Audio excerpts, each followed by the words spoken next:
Voilà, ça aussi là-bas. Est-ce que vous avez eu le temps d'imprimer les PDF?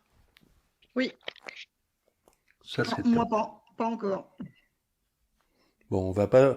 Alors, c'est un peu embêtant pour. Tu as moyen de l'avoir sous les yeux quand même? Mais ça me parle, hein. C'est des choses que j'ai déjà vues. C'est pour ça que j'ai parcouru très rapidement. Ça Ouais. me parle. Oui, je peux l'avoir Alors, également sous les yeux. alors, je sais pas très bien. Il y a plusieurs façons de commencer cet enseignement. Tout dépend de ce que vous avez déjà écouté, de ce que je raconte souvent.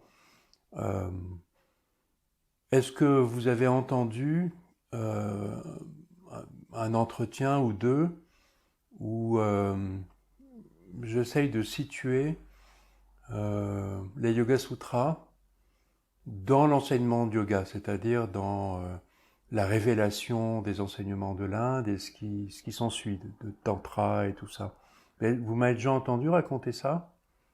Oui, Moi, non, mais par contre, je l'ai un peu étudié. Du coup, Ouais, mais on en va le termes refaire. de lignes Alors, historiques, oui, j'ai quand même déjà vu quand apparaissent les Yoga Sutras, le Tantra qui arrive après, la codification, etc. Après, super. disons, j'ai l'idée principale de historiquement comment Bon, ça se suit, quoi. on va quand même faire ça parce que mon ambition avec vous, c'est que cet enseignement devienne extrêmement simple, parce qu'il est d'accord. simple. Il est simple. Ce qui est une bonne Ce chose. qui, bah oui, ce qui complique, bah oui, mais là où il apparaît compliqué, cet enseignement de yoga, je parle pour l'enseignement de yoga en général, et après je vais préciser ce que j'appelle enseignement de yoga justement. Ce qui le rend parfois difficile à entendre, c'est que bah, on vit nos vies et nous baignons dans les idéologies qui sont les nôtres. Hmm. J'entends par idéologie le fond religieux très ancien que nous avons. Bon, nous on est français, donc rien que par la langue française, nous sommes comme possédés par l'histoire de cette langue, qui n'est pas exactement l'histoire de France, mais qui est l'histoire de la constitution de la langue. Alors cette langue s'exprime à travers nous, à l'insu de notre plein gré, et elle dit des choses, mais pas au courant. Hmm. Pour nous, c'est évident. Il y a vraiment une notion où la langue, et je pense que ça va nous arriver très vite là, de... On va avoir un exemple très vite, je pense. Bon, si notre langue maternelle était l'hindi ou le magadhi, ce serait pareil, hein. C'est pas du tout une question Eastern, Western. À la limite, vivre en Europe et parler une langue indo-européenne de tendance latine, c'est plutôt pratique pour aborder l'enseignement de yoga parce qu'au moins c'est relativement éloigné de notre langue maternelle et ça nous permet un décollement, un contraste qui peut-être va nous aider à voir les choses assez facilement. Si nous étions indiens, tout serait beaucoup plus confus parce que D'accord. nous croirions connaître euh, les mots dharma par exemple. Ça, dharma dans la culture indienne, c'est connu. Et pourtant, évidemment, comme les catholiques ne connaissent pas précisément leur tradition, ben les Indiens non plus. Et cet enseignement de yoga, oui, il vient d'Inde, mais c'est une pensée extrêmement minoritaire en Inde et dans l'histoire de l'Inde. C'est un enseignement de caste qui passe à travers une langue de caste, le sanskrit, que personne n'a jamais parlé en Inde. Et cette langue du rituel védique, bah, elle est mère des autres. Mais les sens sont souvent détournés. Elle est mère des autres, dans quel sens? Elle est mère des langues, des prakrits indiens, dans le sens où c'est un peu grossier historiquement de dire qu'elle était là avant. Mais disons que euh, tous les chemins mènent au sanskrit dans les langues indiennes. D'accord. À peu près. C'est pas vraiment vrai. Parce que justement, par l'Asie du Sud-Est, il y a des voies de pénétration d'une autre culture. D'accord. Vous avez remarqué qu'en Inde, au nord, on a des espèces d'Afghans dans les types physiques. C'est assez proche de l'Afghanistan, du coup. Bah, c'est totalement proche de l'Afghanistan. Les Indiens du Nord sont des espèces de blancs, vaguement rebeux, si tu veux, pour utiliser des mots grossiers. Hein. Il y a un côté comme ça, et même dans les comportements. Les gens de Bombay sont vraiment occidentaux d'une certaine façon, vis-à-vis du Tamil Nadu, où les traits ne Kerala. sont pas négroïdes, oui, du Tamil Nadu ou du Kerala, où les traits ne sont pas négroïdes, mais où les peaux sont très sombres, et on voit qu'il y a forcément une autre influence. Mm. Donc le sous-continent indien est comme ça euh, un lieu de rencontre du sud-est asiatique, de quelque chose d'encore plus sombre de peau à l'ouest, et au nord, en gros, on a dû parler araméen peut-être, ou les langues ancêtres, tu vois, on ne sait pas très bien quelle langue précède l'autre dans les langues indo-européennes. Moi, j'ai fait des recherches historiques, jamais rien trouvé de clair. Pourquoi l'hébreu, le sanskrit, l'arabe, qui est venu après, et les langues latines ont une souche commune? On sait qu'il y a une souche commune, mais on ne sait pas exactement pourquoi, historiquement. C'est comme ça, c'est beau. Et vous voyez, pour nous, ça fait que cette culture indienne ait sa particularité yogique, qui est pour l'Occident comme un chaînon manquant, pour la raison très simple, c'est que l'Empire romain en Europe a exterminé d'une certaine façon les cultures précédentes. Même au début du christianisme romain, on a encore éradiqué les écoles de culture grecque d'Alexandrie. Mm. Et on a gardé, enfin Rome n'a gardé de la Grèce antique que ce qu'elle a bien voulu. Le reste a disparu. Les druides ont disparu dans toutes les peuplades de l'Europe et du Moyen-Orient. Et donc nous sommes pénétrés d'une culture neuve et qui a vécu comme ça plusieurs tables rases. Nous, on a vécu la modernité aussi, comme une table rase. On a effacé la monarchie de droit divin pour réinventer en quelque sorte une modernité scientifique. Voilà, on y est encore finalement. Scientifique, capitaliste, communiste également, j'adore. De là où je suis, les chrétiens et les musulmans sont pareils, ils ont la même croyance. Et ça m'amuse beaucoup de les voir s'opposer. Et de là où je suis, le capitalisme et le communisme aussi ont la même souche et pourtant semblent opposés. C'est drôle. J'adore. Vous remarquerez que le capitalisme et le communisme, ça consiste à faire des usines avec des machines, dans les deux cas. Hein. Des bateaux les plus gros possibles, des avions les plus performants possibles, des bombes atomiques, ce genre de trucs. C'est quand même curieux pour des gens qui sont antagonistes. Pareil, les chrétiens et les musulmans ont exactement la même croyance. C'est drôle. Mais ils sont pas d'accord. Oui, c'est ça, il y a une scission à un moment donné. Est-ce que l'idée, c'est Les qu'on gens... intervienne quand on a des questions ou quand on veut... Ah ouais, carrément. Surtout, oui, alors coupez-moi la parole autant que vous voulez, vous inquiétez pas, je retrouve mon fil. D'accord. Il faut pas laisser traîner des trucs pas clairs. Oui. Non, ça marche. C'était juste pour savoir. D'accord. Ouais. Parce que là, vous voyez, je fais moi-même des arrêts, parce que je vous balance des trucs, et j'essaye de regarder votre réaction. C'est-à-dire de dire est-ce que ça passe, est-ce que c'est entendu? Je suis déjà dans les trucs de dingue, si vous voulez. Ben, moi, par exemple, par rapport à ça, je pense que je trouve ça un peu binaire d'opposer de cette manière le communisme et le capitalisme. Je les J'ai- oppose pas, je dis que c'est pareil. Comment?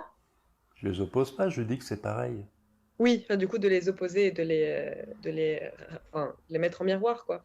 Dans le Ouais. sens où j'ai un peu l'impression que, en termes philosophiques, je pense que après, peut-être, c'est mon avis personnel. En termes philosophiques, je pense que la, la, la base du communisme est quand même très différente de la base du capitalisme, même si de manière effective, elles se sont ressemblées dans les mises en place à l'échelle étatique et que du coup, elles se rapprochent. J'ai l'impression que quand on regarde les textes, euh, dans le communisme, enfin, en tout cas moi, le communisme me parle dans la philosophie qui est derrière de partage, beaucoup plus que le capitalisme qui, dans sa philosophie, est un enrichissement. Et du coup, Ouais. voilà, c'est ça que je voulais dire. Marx offre une réflexion critique du capitalisme. Marx ne Oui, parle que du capitalisme. oui, oui, oui, oui, oui, oui. Marx n'est pas communiste déjà. Non, Et c'est sûr. Bah, philosophiquement, il offre une critique, et c'est bien le même monde. oui, complètement, complètement. Ouais. Et cette scission au VIe siècle de certains habitants du Moyen-Orient qui tout à coup en ont ras-le-bol de l'Empire, de l'influence impériale qui continue à s'exercer sur eux par l'Empire d'Orient, l'Empire chrétien d'Orient, eh ben, ils s'inventent un messie, Mahomet, qui rentre en guerre parce que ça suffit. Et les chrétiens pas contents. 1400 ans plus tard, t'as vu, ils sont toujours pas contents. Et ils continuent à subir l'influence, la domination de l'Empire chrétien. Moi, je trouve Et ils ça continuent à se dingue. battre. Et tu vois, je n'oppose pas, justement, je souris des oppositions qui n'en sont pas. Ouais, ok. C'est-à-dire qu'il y a une dualité, et ça c'est un paradoxe, oui, on est tout de suite dans l'enseignement, c'est un paradoxe cosmique. C'est-à-dire que tout dans le monde est fait de forces duelles, il y a des couples d'opposés, et la rencontre de ces opposés crée 1000 nuances de couleurs, 1000 couleurs. L'ignorance, c'est de se fixer sur une des polarités, le bien, le mal, le haut, le bas, le noir, le blanc. L'ignorance, c'est se fixer sur une polarité et ignorer les 1000 couleurs. Mais le monde est duel, il l'est. Là, il y a quelque chose de la physique, dans le sens scientifique, hein, la science physique, où la puissance naît de couples d'opposés.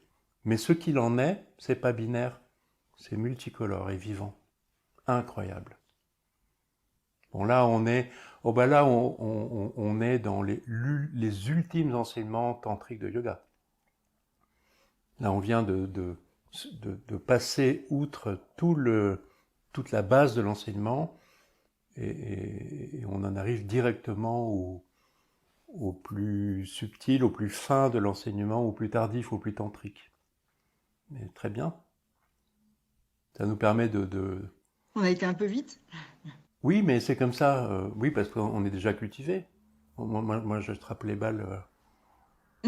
Voilà, quoi. Non, je trouve ça très beau. Je te remercie, tu vois, pour ton intervention, parce que ça permet tout de suite de poser des trucs de dingue. Bon, le reste de notre leçon, entre guillemets, d'aujourd'hui devrait être normalement beaucoup plus basique. Pas forcément plus facile.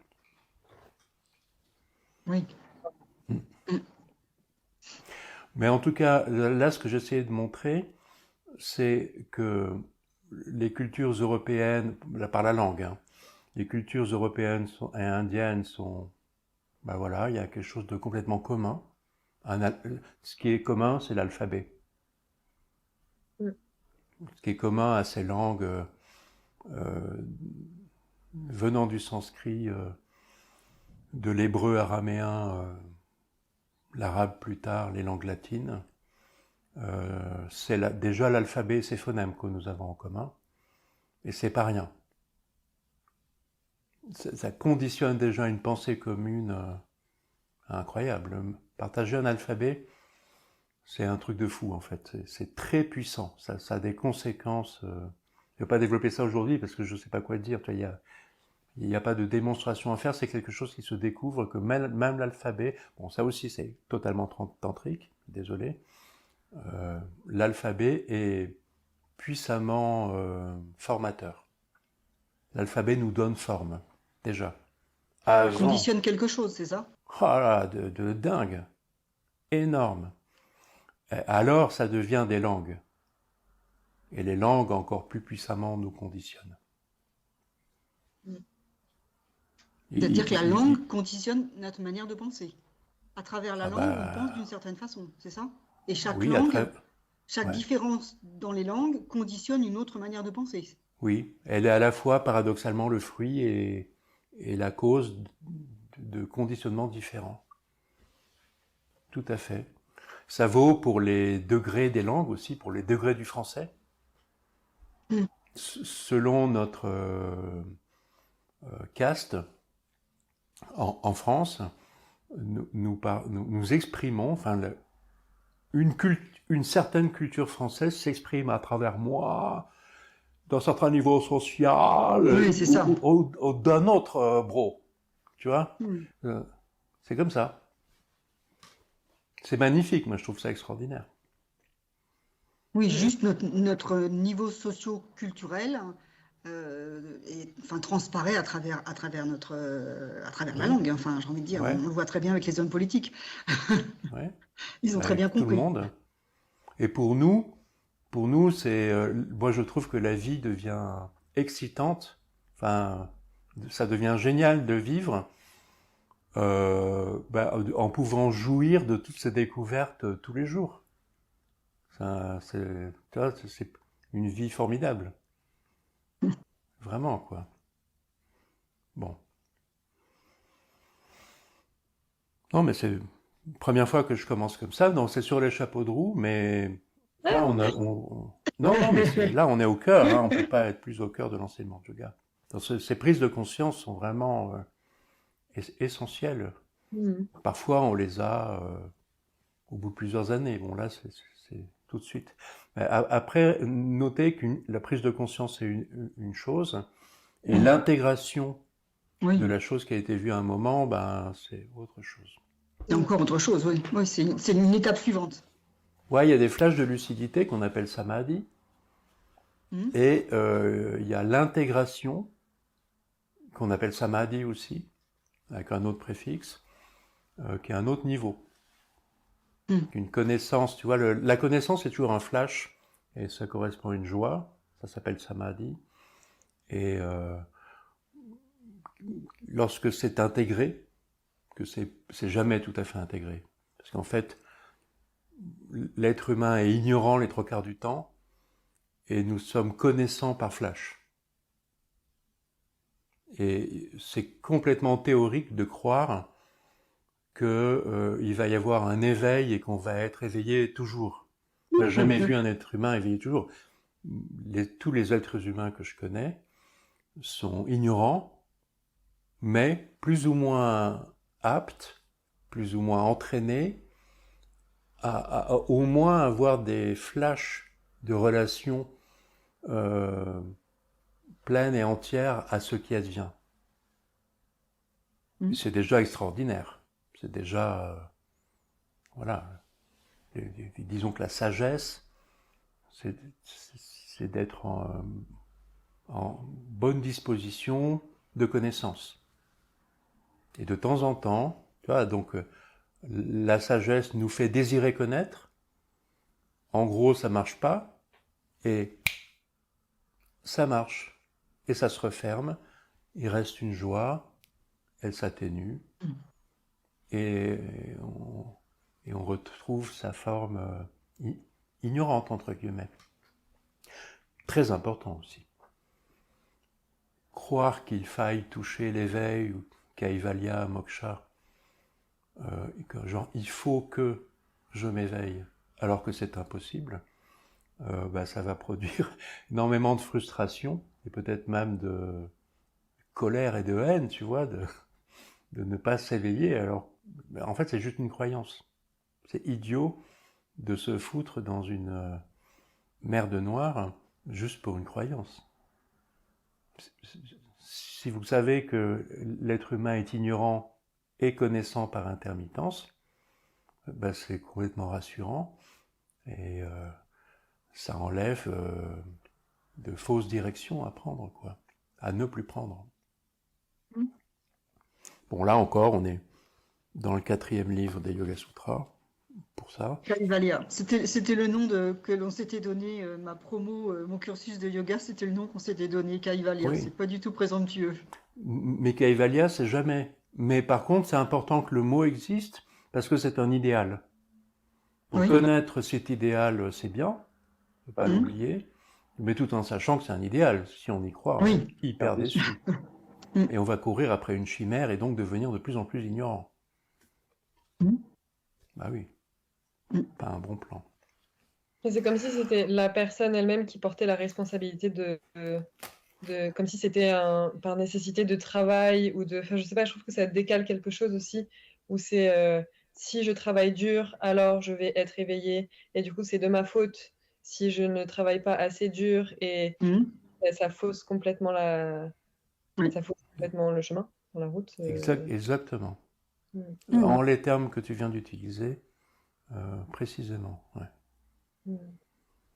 Donc, quand le religieux au sens large, hein, quand je parle de religieux, ça inclut les théories du management, tout ce qu'on peut imaginer, de religieux, d'idéologique. Oui, d'idéologique, oui. Oui. Les théories du management made in USA sont issues du christianisme et du protestantisme. Je vous renvoie sur Max Weber, le sociologue, sur Emmanuel Todd, vraiment sur les historiens et les sociologues se sont penchés là-dessus très bien au XXe siècle et encore aujourd'hui. Max Weber, c'est extraordinaire pour comprendre quelque chose du christianisme, du protestantisme, comme on dit. Surtout nous les Français. On croit qu'on a été les premiers à faire une révolution. Bon, non, les protestants l'ont fait avant. Une bourgeoisie qui s'émancipe de la monarchie de droit divin pour intégrer l'oligarchie, l'idéal oligarchique de droit bancaire, voilà. Les protestants l'ont fait avant les révolutionnaires français. Carrément. C'est bien, ça nous rend moins antisémites aussi de voir les choses comme ça. Non, les juifs ne contrôlent pas le monde et la banque. Non, c'est important. Voilà. Donc, notre truc d'aujourd'hui, hein, qu'on a déjà largement entamé, au niveau des feuilles que je vous ai données, il y en a une qui s'appelle les 3 corps de texte. C'est une façon de classer les choses que les Européens ont définies finalement, mais qui est intéressante. Hein. C'est bien fait.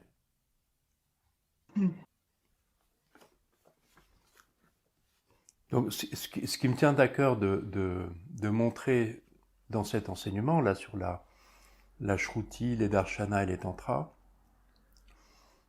les 3 corps de texte, c'est de ne pas se tromper sur les préoccupations des yogis, entre guillemets, qui ont compilé les Yoga Sutras. En fait, déjà, pour ne pas se tromper, il suffit de retenir que le Yoga Sutra est à peu près du début de notre ère, pour la période. Donc la Hatha Yoga Pradipika ou la Gheranda Samhita qui est du 15e, 17e siècle suffit de percuter que c'est plus de 1500 ans après, et qu'en en 1500 ans, il est fort probable que le point de vue de Darshana, le point de vue soit pas exactement le même, mais que le point de vue plus ancien, et ça c'est typique de l'Inde où on n'écrabouille pas les choses, on les conserve pour les améliorer, pour les transformer, le point de vue du Yoga Sutra est toujours en vigueur au XVIIe siècle. D'accord. Mais autrement peut-être chez les sadhus. À la fois pareil, parce qu'on respecte ce qui a été validé par les siècles. Ça, au niveau des croyances et de l'idéologie, pour l'Inde et pour cet enseignement de yoga, moi je trouve que c'est intéressant. C'est que quand quelque chose a été validé par des milliers de générations lors de millénaires, il y a des chances que ce soit solide. Oui. Oui, c'est pas la même idéologie que tout ce qui est vieux est nul. Parce que, mais non, mais. Ouais. Alors, il y a des choses nulles dans les trucs vieux, mais encore faut-il les connaître, les trucs vieux. Encore faut-il en avoir une représentation vraie et surtout complète. Pas évident. Il y a des trucs nuls, c'est vrai. Mais en voyant les choses plus complètement, quand des milliers de générations ont validé quelque chose, c'est quand même les gens n'étaient pas idiots avant. Voilà. Et Homo sapiens, l'archéologie génétique, là vous savez, on fait de l'archéologie génétique maintenant, qui permet d'affiner. Donc Homo sapiens n'a pas 300 000 ans, mais plutôt 500 000 en fait. Youhou. Et ça fait 100 000 ans qu'on est comme on est. Okay. Génétiquement. Bon, ça calme, hein. C'est bien, moi j'adore ce genre d'infos, parce que voilà, ça replace les choses, ça nous sort d'un certain stress. Ça fait 100 000 ans qu'on est intelligent à peu près de la même façon, et qu'on a des caractéristiques aussi, on est très sociaux. Surtout ces Homo sapiens tardifs, entre guillemets, donc ça fait 100 000 ans qu'on est très sociaux. Alors que Néandertal, qui est très proche de nous, qui a plutôt un plus gros cerveau, est extrêmement chasseur-cueilleur. Et on imagine bien, moi je trouve ça pas très dur d'imaginer la différence entre des tribus de chasseurs-cueilleurs purs et durs, extrêmement efficaces pour chasser le gros gibier et pour vivre dans une vallée du Rhône, prise dans la glace, tu vois, ce genre de truc. Ça demande des qualités d'hyper-intelligence et de sensibilité, d'intuition extraordinaire. Mais Homo sapiens, là, nous, on est hyper sociaux et donc on est en fait, il reste nous, hein, au final, les autres ont disparu, mais parce que peut-être qu'il y a une force de cet être social. Et c'est notre sujet, hein, parce que dans l'enseignement de yoga, on considère que être très social, c'est ce qui nous éloigne du cosmique. C'est ce qui nous éloigne d'une sorte de vérité cosmique. Donc ça nous rend suradaptés dans notre place d'humain dans la société humaine, tout en nous rendant assez inadaptés au monde cosmique ou naturel, typique de ce que nous sommes. L'enseignement du yoga table sur le fait que, en provoquant au moment du passage de l'adolescence à l'âge adulte, en provoquant une sorte de rupture lors d'un ermitage, donc d'un moment de solitude et d'isolement absolu, pas un ermitage en colo, en colonie de vacances, comme dans un ashram, vraiment seul, dans la forêt, la montagne ou le désert. Il va y avoir un déconditionnement de nos fonctionnements les plus sociaux, et une réadaptation à ce que nous sommes aussi, des êtres cosmiques, c'est-à-dire en lien à la terre, à l'air, aux eaux, au soleil, au feu et à l'espace, aux 5 éléments. Donc vraiment, le basique de l'enseignement de yoga, c'est ça, c'est cet ermitage et cette reconnexion au Mahabhuta, aux grands éléments. Mais ça voudrait dire que notre sociabilisation, notre socialisation, je ne sais plus, nous aurait coupé de quelque chose qui est autour de nous et pour lesquels on est complètement dépendant, mais on est coupé de ça à travers le social. Bah ouais. On est coupé de la nature. Enfin, ça, c'est ce qui arrive à l'heure actuelle. Ouais, mais c'est pas, ça fait longtemps. Alors, moi je parle de cosmique, effectivement, bon, c'est de la philo de base. La nature est ce qui est sous la nature.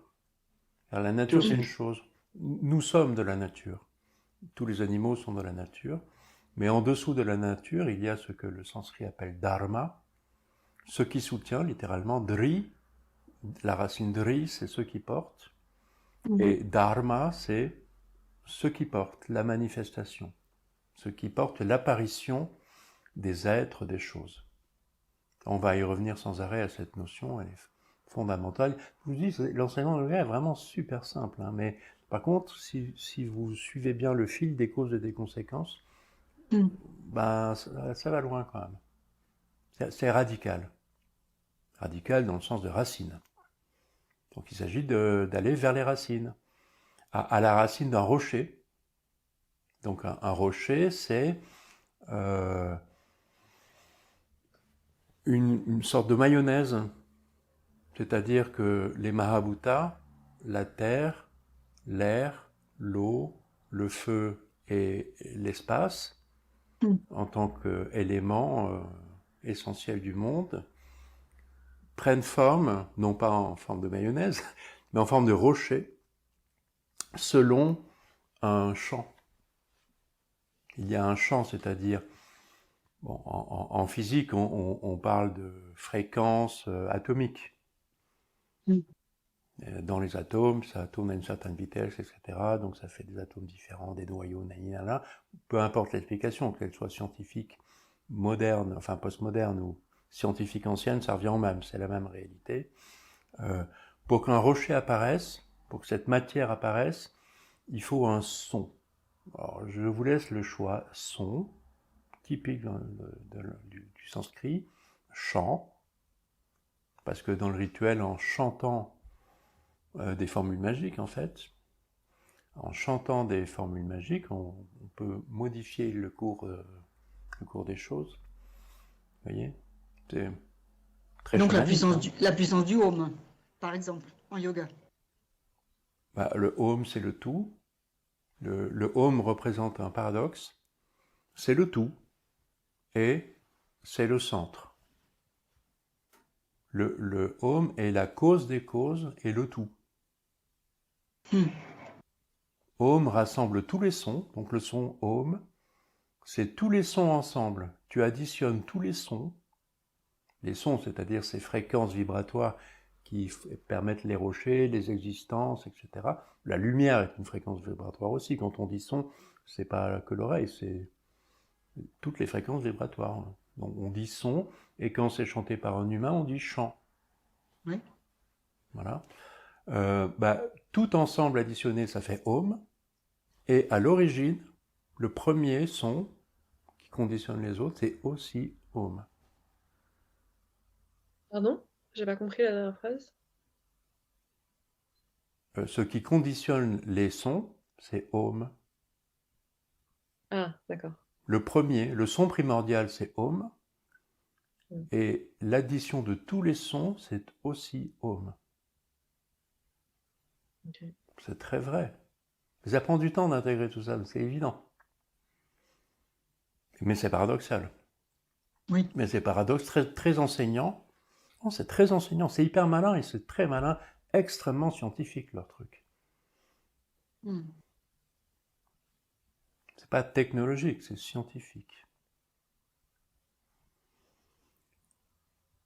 Le chamanisme védique, donc qui est vraiment le chamanisme, c'est un peu partout pareil sur la planète. Le côté védique, c'est que c'est écrit. Et ça, c'est écrit, c'est ça? Ah ben oui, on n'avait jamais écrit du chamanisme. Les trois Védas, celui des hymnes, des mélodies et des formules sacrificielles, plus le quatrième, la Tarva Veda, qui est comment se servir des trois autres, forme d'enseignement de yoga, si vous voulez. Voilà, ça parle du chamanisme, quoi. Le rituel le plus connu du Rig Veda, c'est le sacrifice du cheval, où un jeune poulain va être mené à l'âge adulte pour être sacrifié à la gloire d'un roi,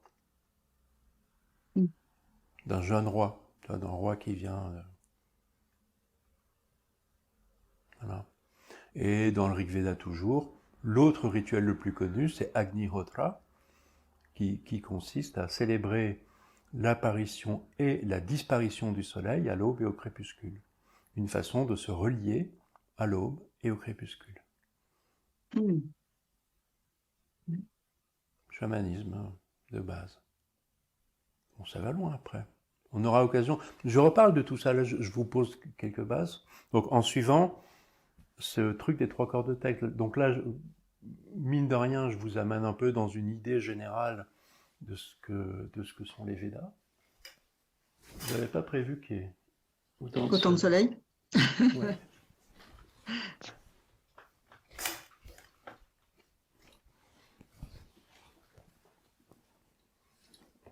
Ah, ça fait des trucs de lumière un peu chelou, mais...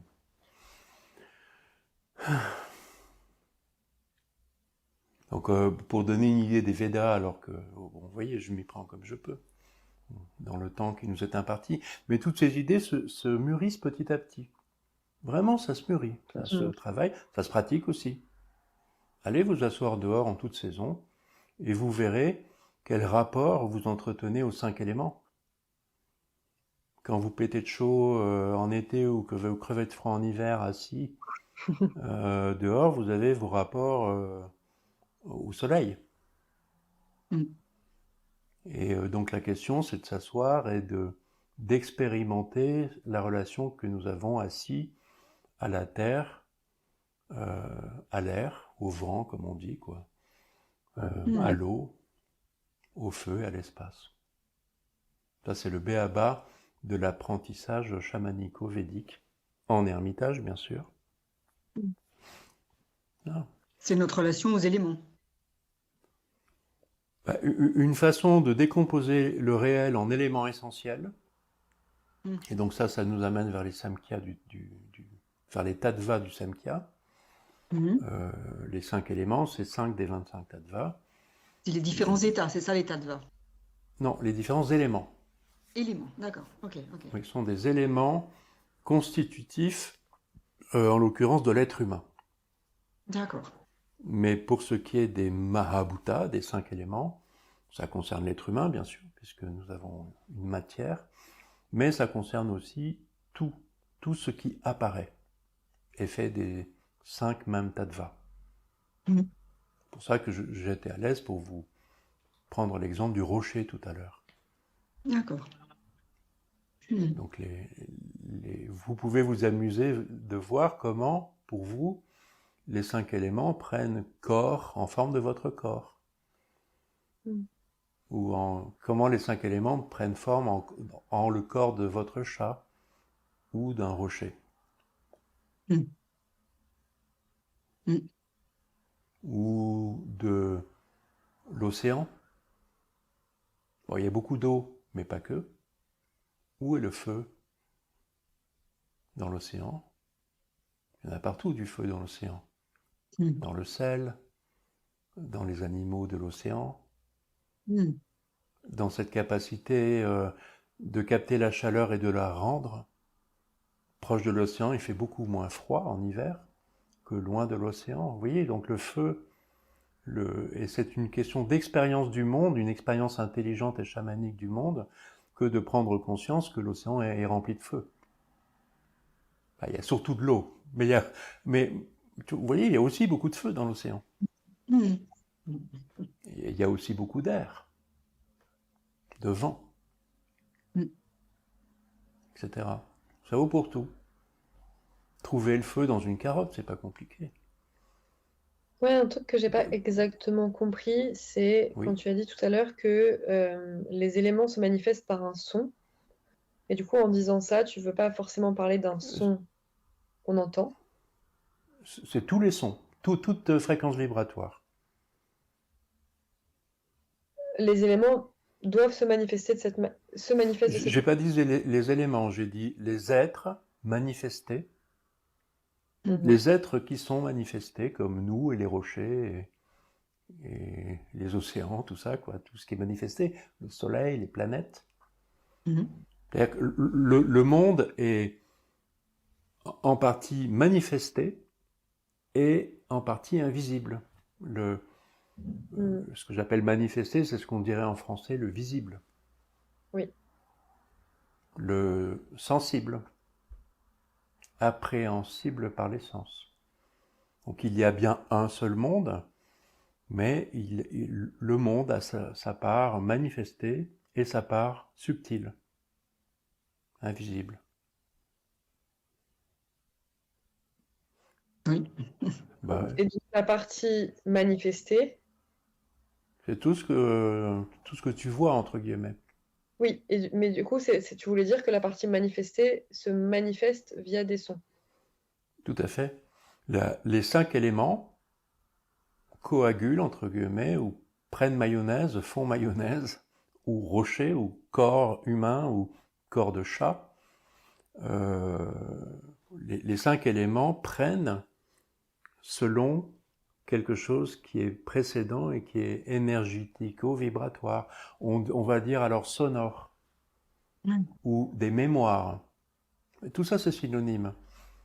Les mémoires sont des sons, c'est-à-dire le fruit des actes passés persiste sous forme de mémoire, et ces mémoires sont des vibrations, des sons. Ce qui est invisible, c'est essentiellement des mémoires. Pour qu'un rocher apparaisse, si tu veux, il y a le son roche qui vibre, mais ce son roche, c'est la mémoire des roches. C'est très important parce que ça vaut pour les humains aussi.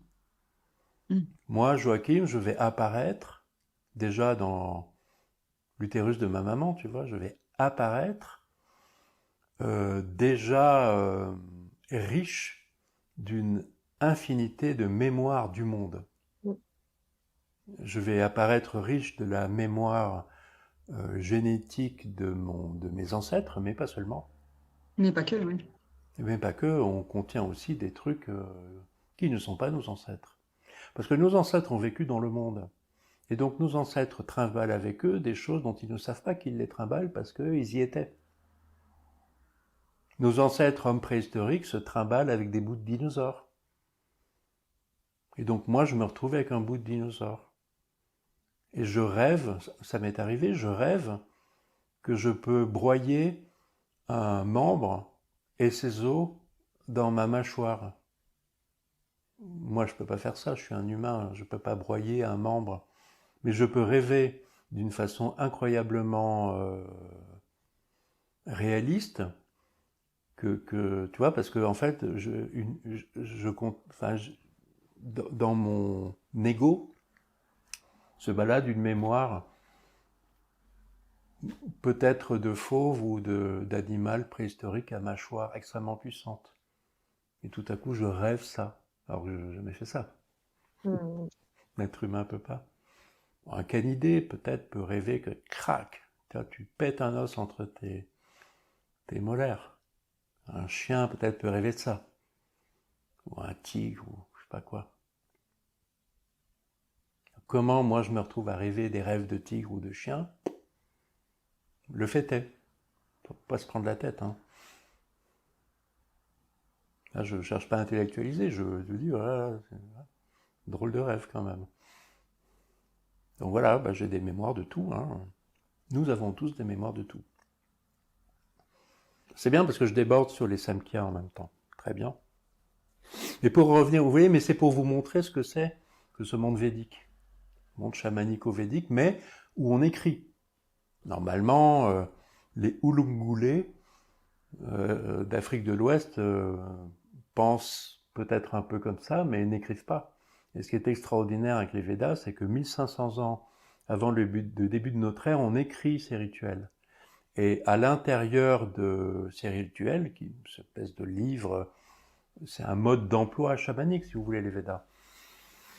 Ça nous permet d'entendre une logique qui n'est pas explicitée dans les Védas, mais qui est partout, en pointillé, il y a une logique. Et les enseignements suivants, qui donc vont être nécessaires à apporter des précisions à cet enseignement védique, les brahmanas et les aranyakas qui s'accumulent pendant le millénaire védique, de moins 1500 à moins 500, si vous voulez, pour être schématique, on ajoute, les gens ne comprennent pas. Il y a des questions qui se posent, des incompréhensions, donc on ajoute de l'enseignement. Les personnes qui peuvent s'y retrouver à peu près enseignent aux autres des précisions, selon les questions du moment. Donc ça fait des brahmanas, donc brahman, c'est la parole totale que les rishis, que les voyants entendent. Cette parole, qui est absolue et invisible, mais qui s'entend, s'appelle brahman. Et les aranyakas, c'est un autre corpus qui est parallèle. Aranya, c'est la forêt. C'est la forêt, oui. Tout simplement, donc les aranyakas, c'est l'enseignement forestier. Il y a ce qu'on entend d'absolu, de divin, d'absolu, et il y a la pratique, la forêt. Dans les Upanishads, oui. Mais c'est déjà se retirer du monde. Les aranyakas, c'est se retirer dans la forêt pour être au contact plus proche, non? Le rituel initiatique par excellence, depuis toujours dans l'humanité, c'est pas que le yoga ou que les Védas, c'est cet ermitage. D'accord. Qui permet à tout être humain, de toute époque et de toute condition, ces êtres humains, ces homo sapiens qui sont très sociaux et qui ont tendance à être perchés, comme nous, ont tendance à être perchés, quoi. Je sais pas, tu sors de chez tes parents, tu fais le bac, la fac, tu trouves ton premier emploi et tu pars dans le monde de l'entreprise, par exemple, tu pourrais devenir un soldat extrêmement performant de l'entreprise, mais être complètement hors sol. On voit bien ça. Vous voyez bien, on reproche ça aux énarques sans arrêt. Oui, ils sont hyper adaptés au salon ministériel, mais totalement déconnectés du reste du monde. Voilà, c'est typiquement humain. Pas que les énarques, on est tous comme ça. Et chez les Ulungulés d'Afrique de l'Ouest, pareil. Quand on est un guerrier Ulungulé, on devient peut-être un excellent guerrier, mais dans le monde du guerrier, on finit par être hors sol. Et donc il est nécessaire de retomber sur terre et de se lier, de ce yoga à dharma, justement à cet invisible qui soutient le monde. C'est ça la connaissance. Connaissance, être capable de voir, être capable d'entendre, être en lien, donc être sensible à ce qui est à l'intérieur, à ce qui est en dessous, à ce qui porte. Dharma. Pour être un bon officiant, pour être un bon chaman, un bon officiant védique, il est absolument indispensable d'être connaissant, d'avoir cette sensibilité, cette capacité d'écoute. Sinon, tu vas être un chaman nul, voire un imposteur ou quelqu'un qui fait des dégâts. très bien compris qu'un bon chaman est forcément quelqu'un de clairvoyant avant tout. Pas seulement un soldat puissant.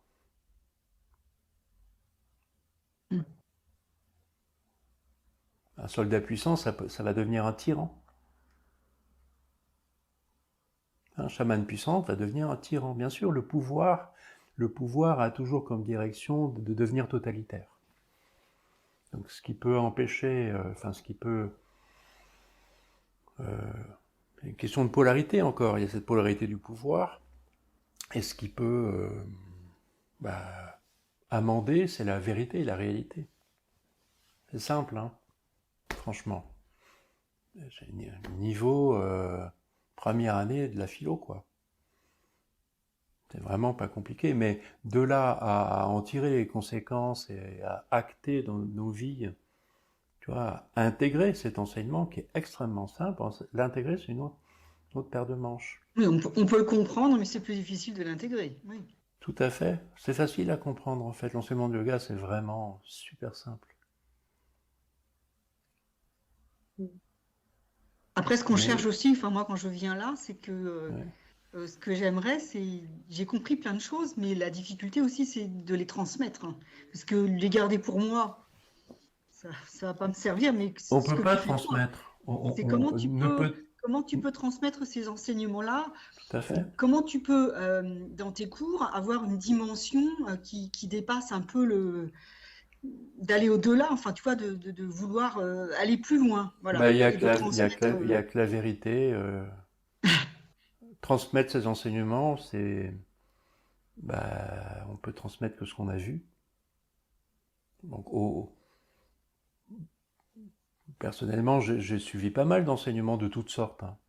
Mais pour ce qui est des enseignements oraux, entre guillemets philosophiques, il y a pas mal de personnes qui te racontent des trucs, ça ne savent pas de quoi ils parlent en fait. Ça annonne. Ça annonne beaucoup. Ça répète. Oui, ça répète. Et quand une personne prend le risque et a l'honnêteté de parler de là où elle est, ça sonne, quoi, normalement. C'est tout. Donc tu me dis comment faire pour transmettre, on peut pas. Tu peux transmettre que en vérité, hein, dans la vérité. Après, tu peux essayer de faire la comédienne. Mais tu peux transmettre que ce que tu as vu. C'est impossible de... Enfin, je connais pas autre chose. Après, peut-être que dans l'idée de transmettre, j'ai peut-être l'impression que c'est une chose de transmettre la théorie ou des choses concrètes de ça c'est cette année-là, ça c'est ça, machin, etc. Oui, c'est ce que j'appelle annonner, donc ça c'est une structure sachante, savante. Mais moi je parle de... l'enseignement de yoga parle de connaissance. Et du coup, l'inverse, c'est plutôt... Enfin, pas l'inverse, mais de toute façon, peut-être que moi, j'aime croire que c'est pas forcément la transmission. La transmission, elle passe pas forcément par des choses qui sont forcément reliées au yoga, puisqu'en fait, c'est notre être. C'est ce qu'on fait, c'est ce qu'on dit, c'est ce qu'on est. C'est ce qu'on est. Et que ça transmet ou pas d'ailleurs, enfin pas forcément. Que ça passe ou pas, ouais. Oui. Ou que ça. Enfin, je pense que ça peut avoir rien à voir avec le yoga en particulier, Bien sûr. pourtant être très fort. Enfin, en fait, que c'est ça d'ailleurs. Mais l'enseignement de yoga voit, pas maintenant, mais voit comment l'enseignement de yoga, ça n'existe pas en fait. Dans ce monde védique, les personnes qui sont intéressées par l'enseignement de yoga n'ont pas pour vocation à être des yogis, pas du tout. Pour vocation à être devins, astrologues, médecins, architectes. Pour être artiste, donc là ce que je vous cite, ce ne sont que des arts. Pour être artiste, il est nécessaire d'être clairvoyant. C'est ça l'intelligence de cet enseignement de yoga, c'est de percuter que pour être artiste, il faut être clairvoyant. Un vrai médecin, justement, n'est pas un fonctionnaire qui annonce des listes de médicaments. Ce sont des personnes qui ont une capacité visionnaire à la rencontre d'autrui, de poser un diagnostic. Ouf, c'est incroyable comment un vrai médecin. Ils ont un sixième sens, un truc de dingue. C'est les artistes. Donc cette clairvoyance de l'artiste cultive, et ça s'appelle yoga. Dedans, il y a beaucoup d'écoute aussi. C'est ce qu'on appelle l'écoute. Ouais. Mais dans le cas du médecin, il n'y a pas besoin de t'écouter, c'est comme ça. Tu rentres, tout de suite vu.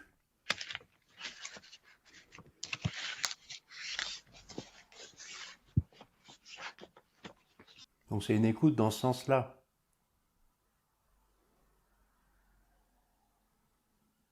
C'est écouter puis voir aussi. Enfin, oui.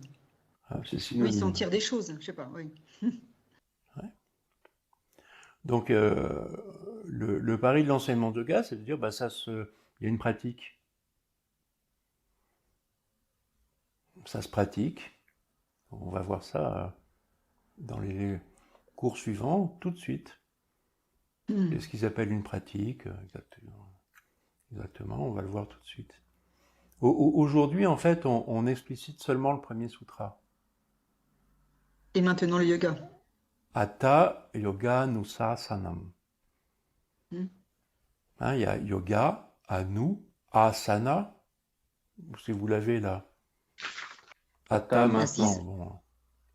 Oui. Oui, yoga, anu, asana. Étonnant. Ouais, comme quoi la traduction bof. Hein. Le sanskrit, c'est mieux. Non, c'est beaucoup plus... Voilà, c'est très parlant. C'est pas vraiment traduisible, ce premier sutra. Mais en tout cas, je vous le déploie là. Je vous déploie vraiment ce premier sutra. Il y a un double sens. Il y a un premier sens qui est que la tradition prend ses racines loin, dans ce maintenant. Il y a donc une transmission, ça prend ses racines loin. Et il y a une question, c'est moi, mon petit moi là, comment je me place? Oui. Et... Alors, il y a un premier champ, si tu veux, ce serait de devenir un peu visionnaire, déjà dans l'histoire de ce qui nous est transmis. Il y a une histoire de ce qui nous est transmis, c'est ce que j'essaye de faire aujourd'hui. Donc, et vous voyez bien que la timeline, vous l'avez sur la feuille de papier. J'ai pas besoin de vous prendre la tête avec la timeline. De toute façon, vous la connaissez déjà. C'est pas là-dessus que je mets mon effort. Je le mets sur l'intelligence de comment les choses s'imbriquent les unes dans les autres. Comment il y a un fil. Il y a un sutra. Il y a un sutra dans cette timeline. Donc c'est un fil. Et il y a des sutures, donc sutra aussi, dans cette timeline, dans ce fil. Il y a un fil de l'enseignement de yoga sur 3500 ans et plus. Donc en tout cas, pour ce qui est des textes, il y a un fil. Bon, les trois quarts des chamans, c'est des tyrans ou des imposteurs. On a le choix. Depuis toujours, non mais c'est pas nouveau, si tu veux, depuis toujours, mais il y a un fil vrai qui est là. Et comme c'est compliqué, eh ben, comme les Védas sont pas entendus, là on est obligé d'y accoler des brahmanas, des aranyakas. Et après, ben, ça devient des Upanishads. Les Upanishads anciennes, ben, les gens ne comprennent pas. Donc il faut continuer à expliciter selon les époques. On continue, quoi. Et pourquoi il y a écrit 3 ruptures par rapport à la structure rituelle? Ouais. Par rapport à les 3 Ouais. ruptures, c'est les ruptures précédentes ou c'est les ruptures à venir? C'est dans cette même période des Upanishads, donc ça démarre en moins 800. La plus ancienne de toutes, c'est comme par hasard la Brihad Aranyaka Upanishad. Et la dernière, l'ultime, celle que j'aime bien qualifier de Vedanta, c'est la Mandukya non, c'est pas le Vedanta, c'est l'Upanishad Vedanta, donc c'est l'Upanishad qui parachève les Védas.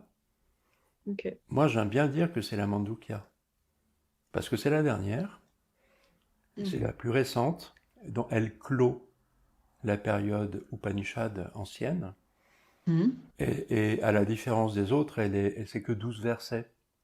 En fait, l'enseignement de yoga vous est donné dans la Mandukya Upanishad en 12 versets. Ah, ils ont fait fort. Hein. Bon, évidemment, personne ne comprend. Donc, il a fallu... Et c'est tellement condensé que ça fait un très bon résumé de tout l'enseignement védique et yogique. Il y a un seul et même enseignement, si tu veux. Donc, c'est tellement bien condensé, voilà, ça clôt. Mais en même temps, évidemment, personne ne comprend rien. Donc, il faut continuer. Et les Siddharshana qui sont après, qui ne font plus partie de la Shruti, mais que... Donc, pour moi, l'enseignement de yoga, c'est Shruti, Darshana, Tantra. La Shruti inclut donc ce que tu demandais, Chloé, c'est-à-dire ces ruptures, c'est le bouddhisme principalement, et le Mahavira, c'est un peu la même chose hein, que Siddhartha, qui a donné le jainisme. D'accord. Il me semble que c'est marqué sur la feuille. La Mandukya, c'est quelle époque, enfin, c'est quel siècle? Quoi donc? La Mandukya, c'est quel siècle? Ah bah c'est vraiment le début de notre ère, c'est peut-être le moins deuxième ou le moins premier. Ou... Ok, juste avant. Juste avant, après il y a les Darshana. Mais, puis il y a les Darshana, d'accord. Ouais, mais quand tu regardes un peu, en fait, la Mandukya, elle se comporte, enfin, elle est tellement synthétique que c'est... On comprend que derrière, il y a les Darshana. Parce que... Donc les Darshana, ils redéveloppent un peu plus quand même, parce que le Mandukya, ils ont quand même fait fort. Donc la Mandukya raconte ce que je vous racontais tout à l'heure. La Mandukya raconte, je vous l'ai fait en 2 minutes, mais comme ça. Pour tout synthétiser, la Mandukya dit le tout c'est Om, l'essence c'est Om, mais Om se défait en 3 états de conscience, en 3 états. A, c'est l'état de veille où nous sommes en relation à ce qui est, au manifesté. Ou, c'est l'état de rêve où nous sommes en rapport à ce qui est invisible. C'est le sommeil profond. Ah, il y a un 4e état dont on ne peut rien dire. La Mandukya Upanishad, sérieux, se contente de dire ça. Démerde-toi, mais il y a tout l'enseignement consiste, c'est un aide-mémoire si vous voulez. C'est un aide-mémoire pour l'enseignant, d'abord pour l'enseignant, et à partir de là, cet enseignant va pouvoir vous faire réfléchir sur la veille, le rêve, le sommeil profond et l'éveil. Là, je ne vais pas le faire maintenant, mais on pourrait le faire. Utiliser ça pour faire réfléchir sur « Ah, mais c'est quoi la veille, en fait ?» On pourrait réfléchir à ça, à partir de notre expérience. Et hop, ça déclenche l'enseignement de yoga. Parce que c'est le bordel. Qu'est-ce que c'est? La veille, c'est... Bon, je vous le fais tout de suite, hein, de façon succincte. La veille, c'est être en rapport à ce qui est manifesté. Alors que le rêve, c'est être en rapport à ce qui n'est pas manifesté, qui est invisible. Bon. Quand est-ce que je suis en rapport à ce qui est manifesté? Bah, jamais. En fait, la journée, je plane, je suis perché, je suis dans mon délire, j'écoute rien, je vois rien. En fait, la veille, c'est le rêve. Et ce que l'enseignement appelle A dans l'alphabet, donc là, on vient dans l'alphabet aussi, ce que l'enseignement appelle veille, A, c'est samadhi, en fait. Mais alors, parce que le reste du temps, je rêve, éveillé. Mais du coup, le rêve, c'est quoi? Le rêve, c'est quoi? Quand je suis en veille, je vois rien, j'entends rien, je suis pas en rapport aux choses vraiment. Je suis pris dans mon rêve, je suis pris dans mes pensées, je suis pris dans la mémoire, dans l'invisible. En fait, je rêve. En fait, je rêve. Mais alors, du coup, si la veille c'est le rêve c'est quoi? Tu vois, et ainsi de suite. Vraiment, on peut donner l'enseignement de yoga en entier à partir de cette mandukya. Parce que c'est piégé, ils sont hyper malins. Donc c'est un très bon aide-mémoire pour l'enseignant, et c'est aussi un excellent aide-mémoire pour l'élève, entre guillemets, qui aura entendu l'enseignement et qui pourra utiliser l'aide-mémoire pour s'en souvenir. Si tu te souviens plus de comment s'est gaulé la veille, le rêve, le sommeil profond et Kaivalya, eh bien reporte-toi à la mandukya une fois que tu l'as entendu, ça te fera un rappel. Voilà. C'est comme ça que ça marche. Donc les darshanas marchent vraiment comme ça. Et ça, cette façon d'enseigner a été inaugurée vraiment de façon hyper puissante avec la mandukya, avec la dernière des Upanishads. Mais les plus anciennes des Upanishads, c'est donc la Brihadaranyaka Upanishad, qui donc fait suite aux Aranyakas. Et ce qui fait suite aux Brahmanas, c'est la Chandogya Upanishad, qui est parmi les premières aussi. Et ces deux sommes, ces deux immenses Upanishads, à différents niveaux de lecture, dont les commentaires. Voilà. Mais ces Upanishads sont déjà des commentaires des Védas, et ainsi de suite. Et c'est de ce globi-boulga, mais qui si vous voulez, tout ça prend sens quand on pratique. Pas de la gym sur les tapis en plastique. Hein. Quand vous pratiquez le chamanisme. Quand vous pratiquez la magie. Les tapis en plastique, d'accord. Ouais. Ça n'a pas de rapport. Ça peut avoir un rapport. Tout peut avoir un rapport avec l'enseignement de yoga. Mais a priori, ce que nous pratiquons sous le nom yoga n'a pas de rapport avec l'enseignement de yoga. Mais peut en avoir un. Ça peut quand même. Non. Oui, ça peut. Rassure-moi, ça peut quand même. Difficilement, franchement. Difficilement. Quand tu es dans une prise de conscience de ce que tu fais, de ce que tu entends, de ce que tu vis, quand tu essayes de sentir des choses de plus en plus subtiles, tu t'en approches. Après, je ne dis pas que c'est que ça. Après, ça peut être un extraordinaire moyen initiatique. Ça peut être un extraordinaire moyen, mais encore faut-il que ce soit orienté comme ça. Tu vois, une pratique corporelle en ville, moi je peux l'orienter comme je veux. Je peux te faire du Obama. Oui, tu peux me faire un cours de gym. Non, de toute façon, moi je tiens tu vois, ce genre de discours tient pas avec moi parce que je tiens la gymnastique en très haute estime, moi. Donc ça commence à l'envers, si tu veux. Ben oui, pour moi, la gymnastique est un art. Voilà, c'est un art, de toute façon, cette gymnastique. Voilà, c'est pas du tout quelque chose de dévalorisant. Et par exemple, le plus subtil, ah, pardon. Désolé. Ouais. Vas-y. Non, mais de toute façon, ce que je raconte, j'aurai l'occasion de raconter encore. Moi, j'ai un peu l'impression que c'est plutôt, même si on va vers du plus subtil, même si on va vers une prise de conscience, même si machin, etc., en réalité, l'objectif, il peut être complètement faussé. Et on voit, je sais pas moi, à Amazon, où il y a des séances de méditation qui sont à visée productiviste. Et en fait, c'est basé sur les mêmes modes de...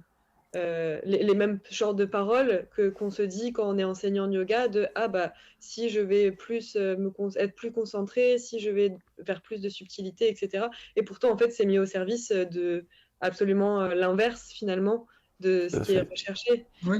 Et du coup, c'est un peu c'est très superficiel, finalement. Oui. Ça peut être tout et n'importe quoi. Donc, ce qui fait engagement dans se joindre à Dharma, c'est de le désirer. C'est le désir. Mais c'est pas je veux ceci, cela, parce que ça, c'est pas désir, c'est vouloir. Dans le désir, il y a quelque chose d'absolu.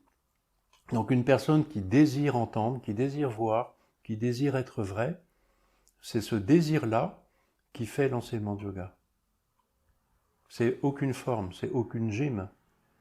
Donc une personne engagée dans un désir de vérité saura se glisser dans un travail corporel dans le sens de la vérité, mais grâce à son désir seulement. Mais cette même personne pourrait utiliser un cours de chant, de danse, oui, n'importe quel support. De médecine. Peut-être pas n'importe quel support, mais disons que tous ces supports de l'art, tout support de l'art est bon, et il se trouve que la gym, c'est un art. Donc la gym, c'est bon. La gym, ça marche. Mais à condition d'être avec ce désir. Sinon, ça ne marche pas. Oui. Donc il faut que j'arrête de dire à mes élèves que le yoga, c'est pas de la gym. Oui, et moi j'ai commencé le yoga à l'âge de 16 ans, et je suis tombé dans un cours où justement l'enseignant nous a tout de suite dit le yoga, c'est pas de la gym, c'est une science, ça c'était dans les années 80, quoi. J'ai vu la vidéo où tu parles de ça. Ouais, tu vois, et hop, l'instant d'après, on faisait de la gym. Donc moi, je suis basique hein, comme garçon, j'étais étonné en me disant, ah bon, mais quand même, cette personne se contredit quand même, c'est étonnant.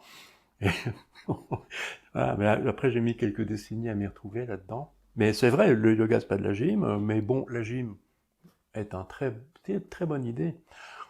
C'est une très bonne idée, la gym. Mais c'est pas une meilleure idée que la médecine, la danse, la musique, ou n'importe quel art.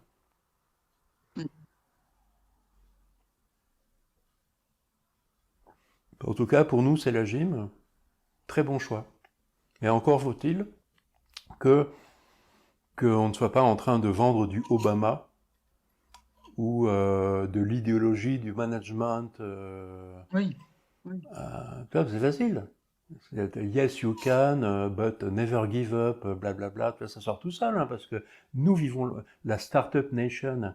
J'aime bien dire star, parce que il y a quand même un idéal un peu hollywoodien, tu vois. Enfin, hollywoodien de pacotille, puisqu'il s'agit d'atteindre le SMIC.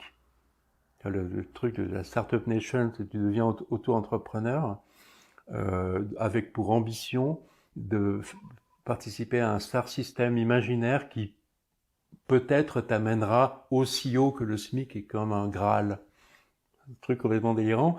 Et donc la star, top, T-E-U-P, c'est une onomatopée, comme un loukoum qui tombe sur une table, ça fait top. Et Nation, N-A-I-C-H-I-O-N-E, je comprends pas, mais comprend rien, mais on a compris. Tu vois, t'as compris l'auto-entreprise. Bon. Startup Nation, tu vois, donc, en gros, le professeur de yoga en ville qui est auto-entrepreneur et complètement possédé par l'idéologie de la Startup Nation va transmettre ça automatiquement, mais même sans y penser, à ses élèves comme idéologie, et là, on n'est pas du tout enseignement de yoga. Du genre, toi aussi tu peux y arriver, mais il va falloir t'accrocher et ne rien laisser tomber. Donc, yes you can, but never give up, les deux piliers du obamisme start-upper.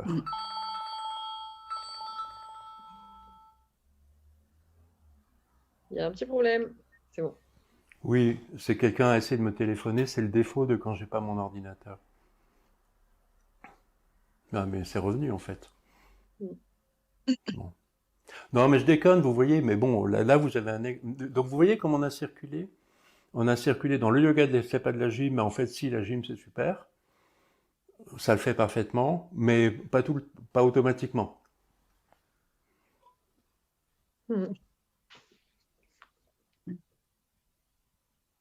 On remplit bien la mission de Hatha Yoga Anusasanam. On est parfaitement dans les clous. Donc, je continue avec ma feuille sur les 3 corps de texte. Et dans Asanam, on a l'assise, c'est ça? Ça veut dire que c'est le fondement ou la base de quelque chose? C'est ça, Oui, oui. En fait, asana en sanskrit, c'est vraiment comme assise en français, D'accord. c'est que ça rassemble le sens propre et le sens figuré.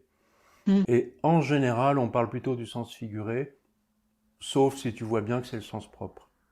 Parce qu'en fait, une assise, elle est, et ça, et ça, dans la pratique gymnique, puis dans l'ermitage, si tu veux,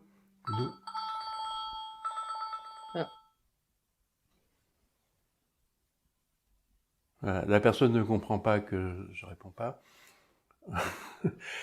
Pour asana, euh, euh, je m'assieds comme je suis. Je m'assieds au sens propre, dans mon ermitage ou dans ma méditation. Je m'assieds comme je suis.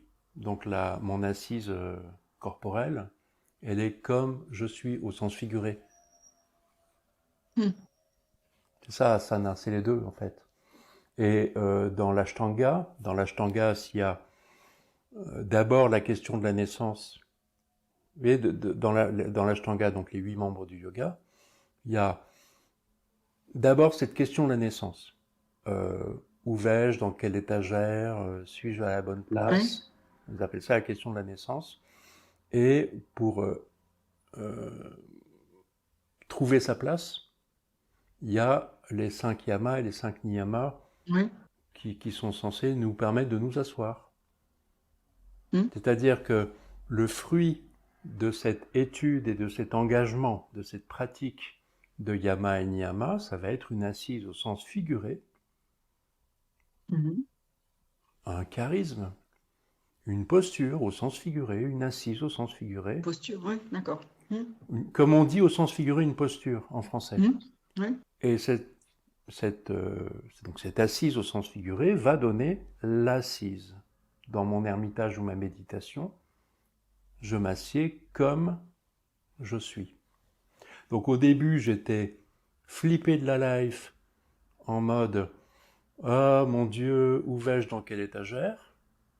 Et cette pratique, mise en pratique des 5 yamas et des 5 niyamas, va modifier mon terrain, si tu veux. Et alors, mon assise au sens figuré sera autre, et mon assise au sens propre, telle qu'elle, c'est-à-dire autre. Hmm. C'est ça. Asana, c'est ça, c'est toujours ça qui est entendu dans asana. C'est vraiment l'assise. Ça veut dire assise, de toute façon, vous voyez bien que ça ne veut pas lui dire assise. Asana, c'est pareil.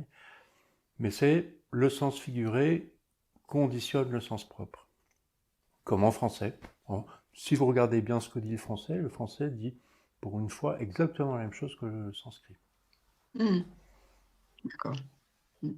Et donc dans ce premier, c'est pour ça que je vous faisais remarquer que dans le premier sutra, il y a déjà Anu Asana. C'est marrant. Hmm. Il y a déjà le mot, quoi. Souvent, on passe à côté. Et puis, on reste bloqué sur le français. Le français dit pas ça. Franchement, ce premier sutra, il n'est pas traduisible. Les deux premiers, oh non, le français, vous voyez, bah voilà, on y est. Le français ne permet pas de dire ça. Ou alors, il faut Paraphraser. 2 heures, non, mais il faut 2 heures d'entretien. Il faut 2 heures pour expliquer la phrase, oui. Oui, mais la traduire, c'est impossible. Hmm. Le français ne dit pas ça. Le français n'est pas une langue prévue pour dire Hatha Yoga Anusa Sanam. Peine perdue. Toute traduction sera délétère. Souvent, c'est traduit par et maintenant le yoga, non? Et ben là, dans la traduction que je vous ai donnée, et maintenant l'enseignement reconnu de yoga. Traduction d'Aliette de Grasse. Hmm. Ben, il faut bien traduire. Alors Aliette de Grasse, elle n'a pas de chance, elle est traductrice. On est obligé de traduire. Moi, je m'en fous, je suis pas traducteur, je suis pas obligé de traduire. Donc je me paye le luxe de vous montrer ce que dit le sanskrit, parce que comme ça, vous voyez.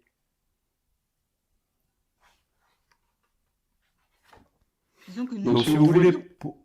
Hein? On doit mettre des verbes pour comprendre, hein. Alors que là, il n'y en a pas des verbes, c'est ça? Si, yoga, le verbe. Le verbe, c'est? Yoga. Yoga, c'est un verbe. Hein. C'est un participe passé, oui. Donc le yoga, on peut pas le dire. Là, quand on dit le yoga, ça veut rien dire, le yoga. Yoga, c'est pas un objet, c'est pas un truc, c'est pas un machin, c'est un verbe. C'est se joindre à. Se joindre à quoi? Se joindre à Obama? Non. À la Startup Nation? Non. Au christianisme? Non plus. Se joindre à Dharma.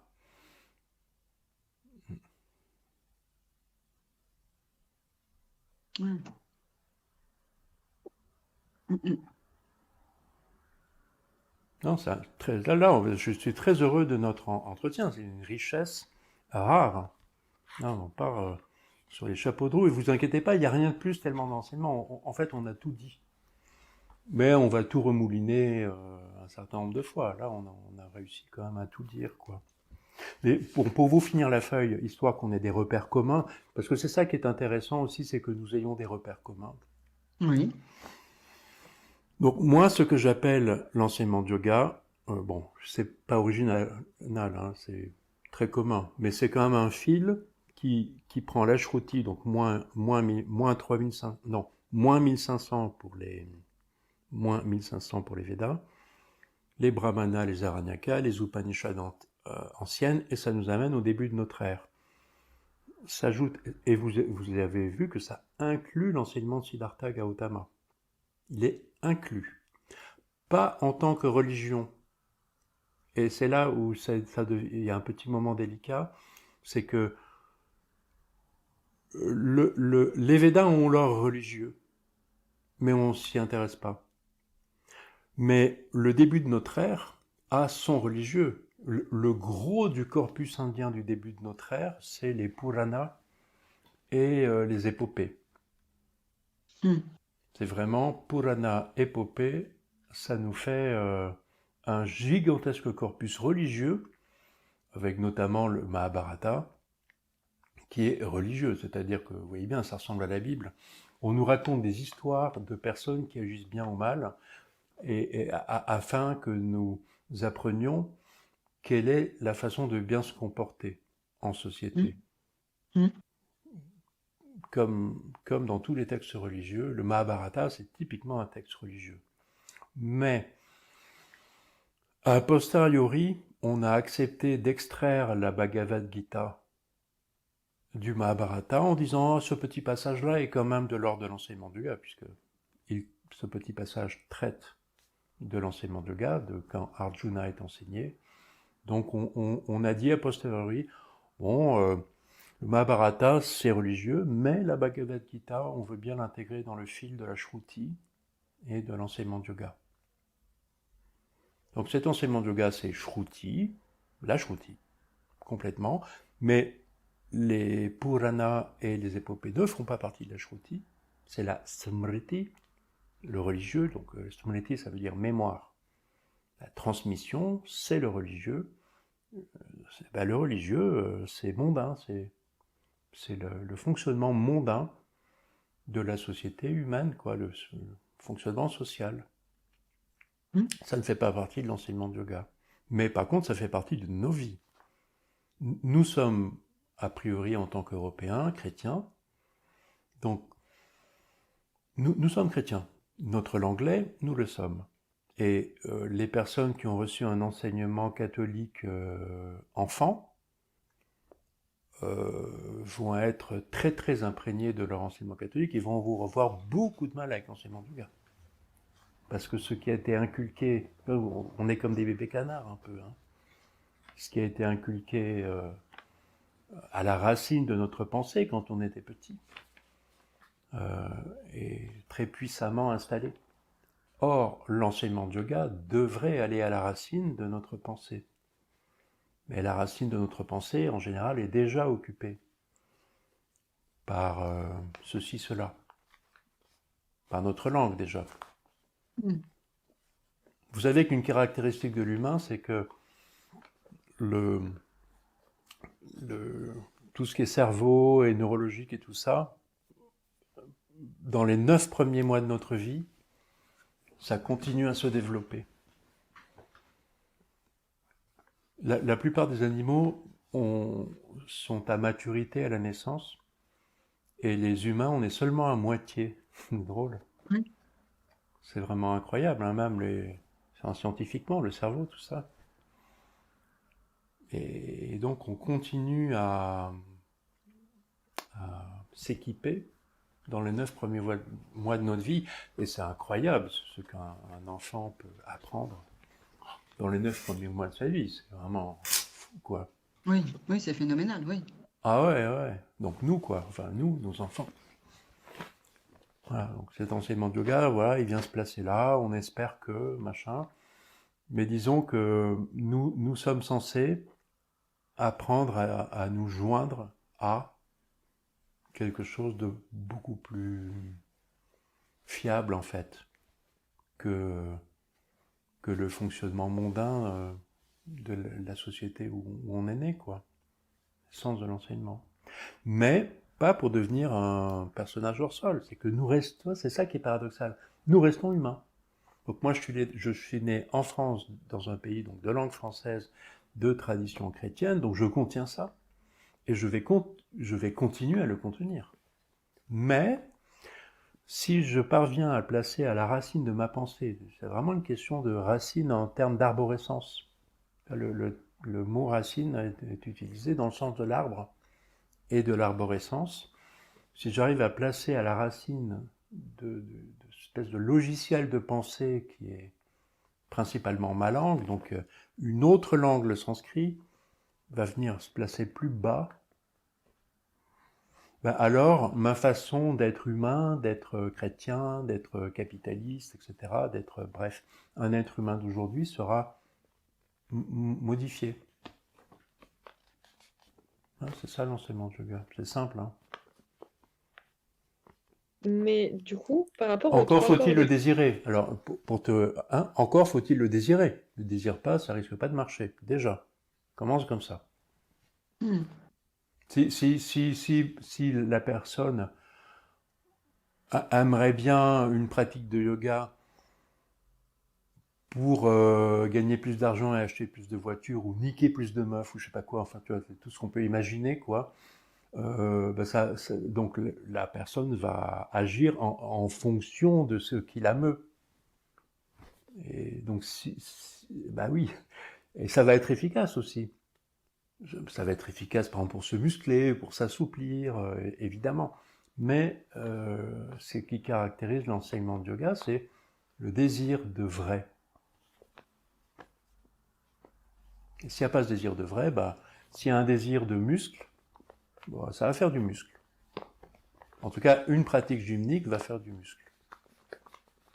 Et donc mais c'est pas grave, tu vois, pour les personnes qui viennent à nos cours, moi je parle pas d'enseignement de yoga dans mes cours de yoga. On n'a pas le temps, c'est pas le sujet, on est là pour faire de la gym, déjà. Et après, sur la longueur, l'enseignement est présent, si tu veux, de toute façon. Mais les personnes il y a beaucoup de personnes qui viennent dans une pratique de yoga pour améliorer leur bien-être ou leurs conditions physiques, etc. Ça c'est bien, ça se respecte aussi. Il faut respecter les gens, les entendre dans ce qu'ils sont. Il n'y a pas de prosélytisme à faire non plus. Oui, bien sûr. Ça c'est horrible, une espèce de prosélytisme pourquoi faire en fait? Pour devenir sage, ça rime à rien. Alors, en tout cas, donner des cours de yoga... Ouais. Pour leur faire du bien? Non, je sais pas. Non, ça c'est du prosélytisme, oui. C'est croire qu'on peut faire quelque chose. Quand on veut faire du bien aux gens, ça se termine vite très mal. Moi, j'ai aucune intention de faire du bien aux gens. Ouais. Je suis pas sadique. Dans tous les cas, ne pas faire mal. Dans tous les cas, ne pas faire mal. Oui, mais il y a des précautions. Il y a des précautions à prendre, bien sûr,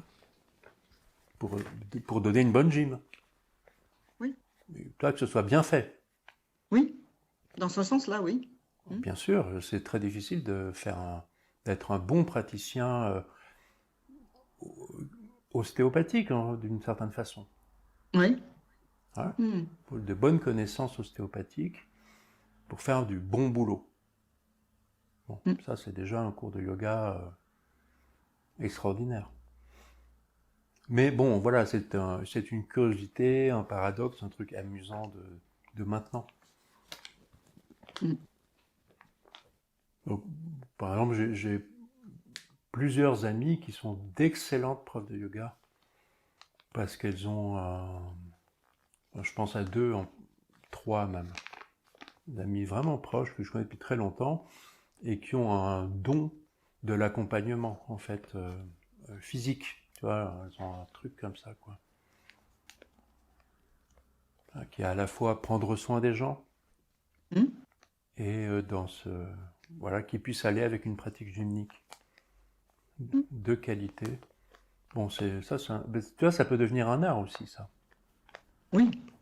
Et puis ça, c'est en pratiquant que tu peux améliorer. Enfin, moi, je sais qu'avant, je préparais tous mes cours et maintenant, j'essaye de plus en plus de voir mes élèves et de sentir des choses. Des fois, je suis peut-être à côté de la plaque, mais j'essaye plus de sentir, voilà, de les écouter, puis de sentir des choses et sans que ce soit tout tracé à l'avance.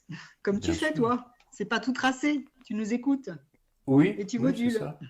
Voilà. Donc pour les cours de yoga, enfin, c'est pareil. Tout à fait, ouais.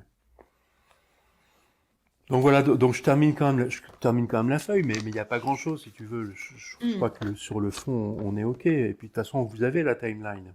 Donc la Smriti, elle est à part. Et ce fil à l'intérieur de la Shruti, la Smriti est à part. Ce fil de la Shruti se poursuit dans les darshanas. Donc les darshanas, ils sont en 6 points. Moi, j'en connais 3 sur les 6. Les 3 autres sont très scientifiques, mais évidemment, les Samkhya et le yoga, ça va ensemble, c'est un couple. Et il y en a un autre, c'est celui qu'on appelle Vedanta, mais qui s'appelle Brahma Sutra. Le vrai nom, c'est Brahma Sutra. Et donc, on retrouve cette idée de Brahmana, qui était dans le millénaire. Pourquoi la Smriti est à part? Parce que c'est religieux alors que les autres sont philosophiques? Voilà, tout à fait, pour traiter le truc à la louche. C'est ça. Alors, philosophique, c'est pas le mot qui convient. Oui, mais tu as raison. En dehors du cadre religieux, peut-être. Oui, enfin, disons que pour nous, au lieu de dire philosophie, on dit yoga, enseignement de yoga. Ouais, d'accord. Alors, on utilise le mot enseignement de yoga au lieu du mot philosophie. Tout à fait.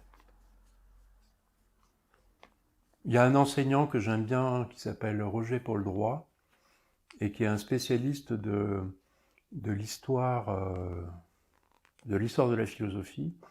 Et c'est un homme qui surkiffe les enseignements de l'Inde.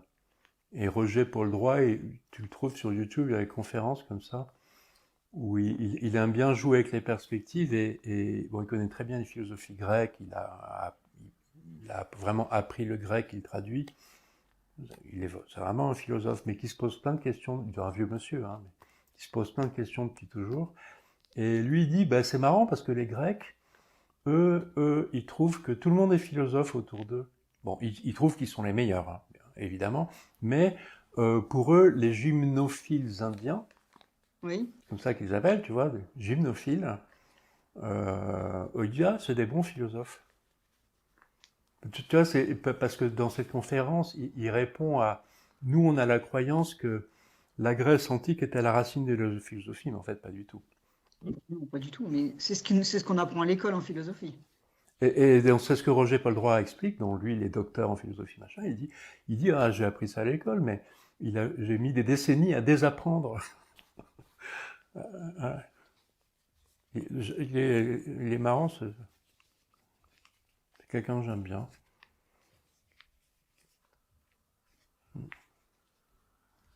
Donc après, il y a les tantras. Donc les tantras, ça commence tout de suite. Oui, les tantras, ça commence tout de suite.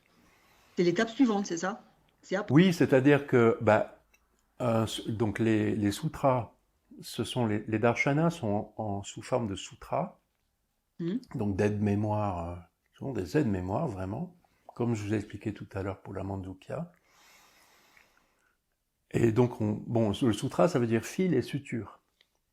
Mais et tantra, ça veut dire tissu. Okay. Et oui, c'est un tissu. Et un tissu, c'est fait avec des fils et des sutures. Oui.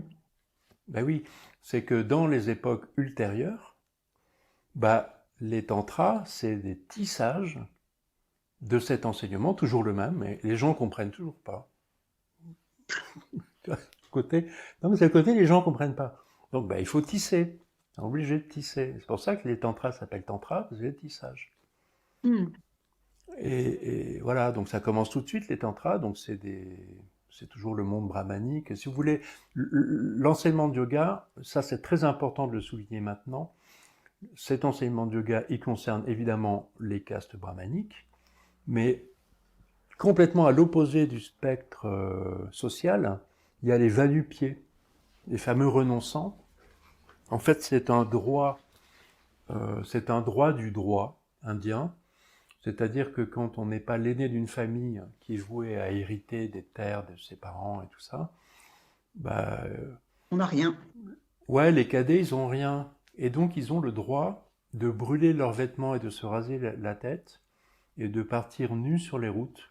Ouais, c'est les sadhus. Se faire bouffer par un léopard 3 km plus loin ou survivre.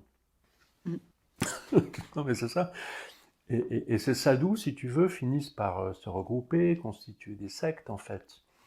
Et les sectes de va-nu-pieds sont souvent, en vérité, des mercenaires. Ce sont des mercenaires qui participent à toutes les guerres, si tu veux, mais c'est eux aussi l'enseignement du yoga. Et notamment les derniers tantras, les tantras les plus anciens. Parce que si tu veux, il y a la secte des Yoginath, par exemple, est devenue une secte très puissante, et ce sont des gens qui se sont embourgeoisés, si on veut, qui sont enrichis. Et donc la Hatha Yoga Pradipika, ou le Hatha Yoga, c'est le fruit de siècles de maturation tantrique de cet enseignement du yoga, toujours le même, mais qui finit par réapparaître parce que les gens s'étant enrichis deviennent érudits, se mettent à écrire aussi, et finissent par donner la Gheranda Samhita ou la Hatha Yoga Pradipika, qui raconte pas autre chose que c'est l'enseignement du yoga. L'enseignement du yoga raconte toujours la même chose. Hein. Que vous alliez dans les trucs védiques, des Upanishads, des Darshanas ou des Tantras, ça raconte toujours la même chose. Ouais, ça dit la même chose, ouais. Ah bah oui. Mais le problème, les gens ne comprennent pas, donc il faut tout le temps inventer les trucs. Et dans le truc tantrique, donc dans le truc tantrique, c'est beaucoup le monde des sadhus, et aussi des histoires géographiques, c'est que le shivaïsme, donc quand on dit tantra et shivaïsme, c'est un peu la même chose, c'est pas tout à fait la même chose, mais c'est quand même souvent la même chose. Donc on dit en général que l'enseignement de yoga est shivaïte. Il est shivaïte dans le sens où ça concerne les sadhus, et dans le sens où les personnes qui prennent Shiva, alors c'est pas le Shiva, c'est pas le Ken de Ken et Barbie qui se balade en peau de léopard. Ça, c'est dans les Puranas. Non, mais c'est pour ça que c'est un peu compliqué quand même. Il y a un shivaïsme des Puranas qui est bullshit pour nous. C'est des macronistes, laisse tomber, ça n'intéresse pas. C'est du bullshit. Mais, en fait, le shivaïsme, il y a un autre shivaïsme qui est que dans les Védas, il y a une seule divinité qui est Rudra, le rouge. Et ce rouge, c'est la puissance à l'état pur, c'est-à-dire c'est les éclairs qui tombent, la lave des volcans, le feu, le sang. Rudra, c'est le rouge. Et dans le monde védique, si tu veux, il y a une tendance des chamans à vouloir être copain avec Rudra. Oui, parce que si tu apprivoises en quelque sorte cette puissance sauvage de la nature, pour en faire un allié, tu vas devenir un chaman puissant. Donc il y a une quête de Rudra, et il y a une tendance à appeler Rudra le bienveillant. Jean, c'est mon copain. Et en fait, le bienveillant, dans le sanskrit védique, ça se dit Shiva. Donc Shiva, ça veut dire le bienveillant, oui. Shiva, ça veut dire le bienveillant, dans le sens où Rudra, c'est mon copain. Alors le shivaïsme, voilà, c'est une espèce de sauvagerie brahmanique, en fait. C'est que parmi les brahmanes et parmi les sadhus aussi, il y a toujours des gens qui s'opposent, c'est comme en politique aujourd'hui. Il y en a qui sont faits pour être mainstream et pour participer au gouvernement. Et il y a toujours des gens qui sont dans l'opposition. Oui. Et la tendance, ça va être ces yogis de l'opposition, c'est ça qu'on appelle shivaïtes, et c'est eux qui font les tantras le plus. Les autres fonctionnent de façon orthodoxe, continuent dans les Védas, nanana, et les autres, ils continuent à chercher, ils ne sont pas contents. C'est l'opposition.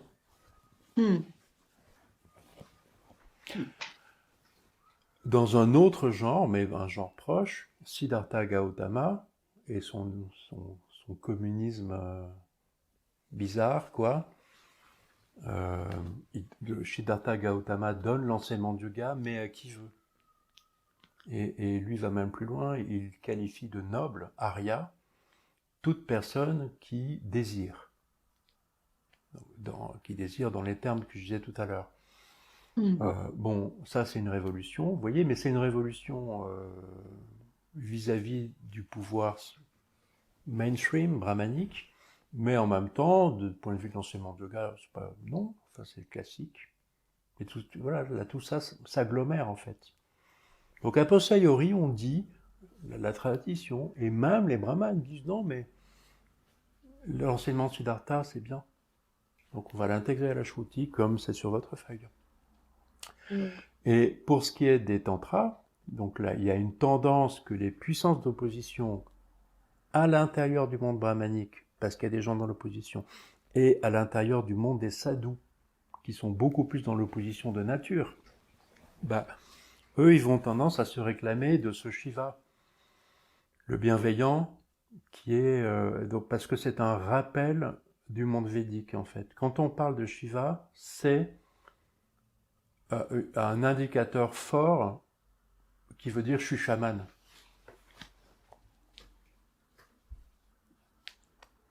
Mais le nom, alors dans le shivaïsme, il y a une autre bizarrerie, parce que les choses se retournent tout le temps, dans le fameux shivaïsme du Cachemire, dont vous avez certainement entendu parler. Donc ça, c'est vers le Xe siècle, donc c'est 1000 ans après les darshanas, et il y en a eu des tantras, beaucoup. Au Cachemire, c'est un pays qui est topologiquement un peu comme la Suisse, donc un pays riche et fertile, où il y a une aristocratie brillante, et il va y avoir un shivaïsme du Cachemire, de cette aristocratie, mais qui est particulièrement bien gaulée.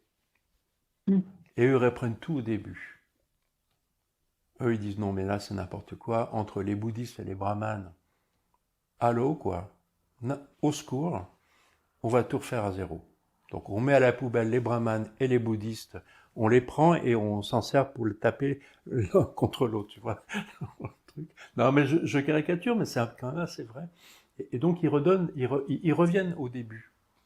En fait, je donne les Shiva Sutras, j'adore donner les Shiva Sutras.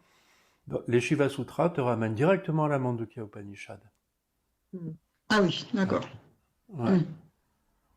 Donc ils disent, bon les cocos, on va tout recommencer à zéro, et là c'est n'importe quoi. Donc la veille, le rêve, le sommeil profond, c'est reparti pour tout redire à neuf. Et pour nous, c'est génial, parce que le shivaïsme du Cachemire pense à dire, dans son époque, ou vers l'an 1000, au Xe siècle, vers l'an 900 et quelques, quoi, pense à dire des tas de choses qui sont des vérifications pour nous. Que l'enseignement a bien été entendu. Pour un enseignant comme moi, le shivaïsme du Cachemire, c'est très intéressant parce que ça te permet de confirmer des biais positifs que... Voilà.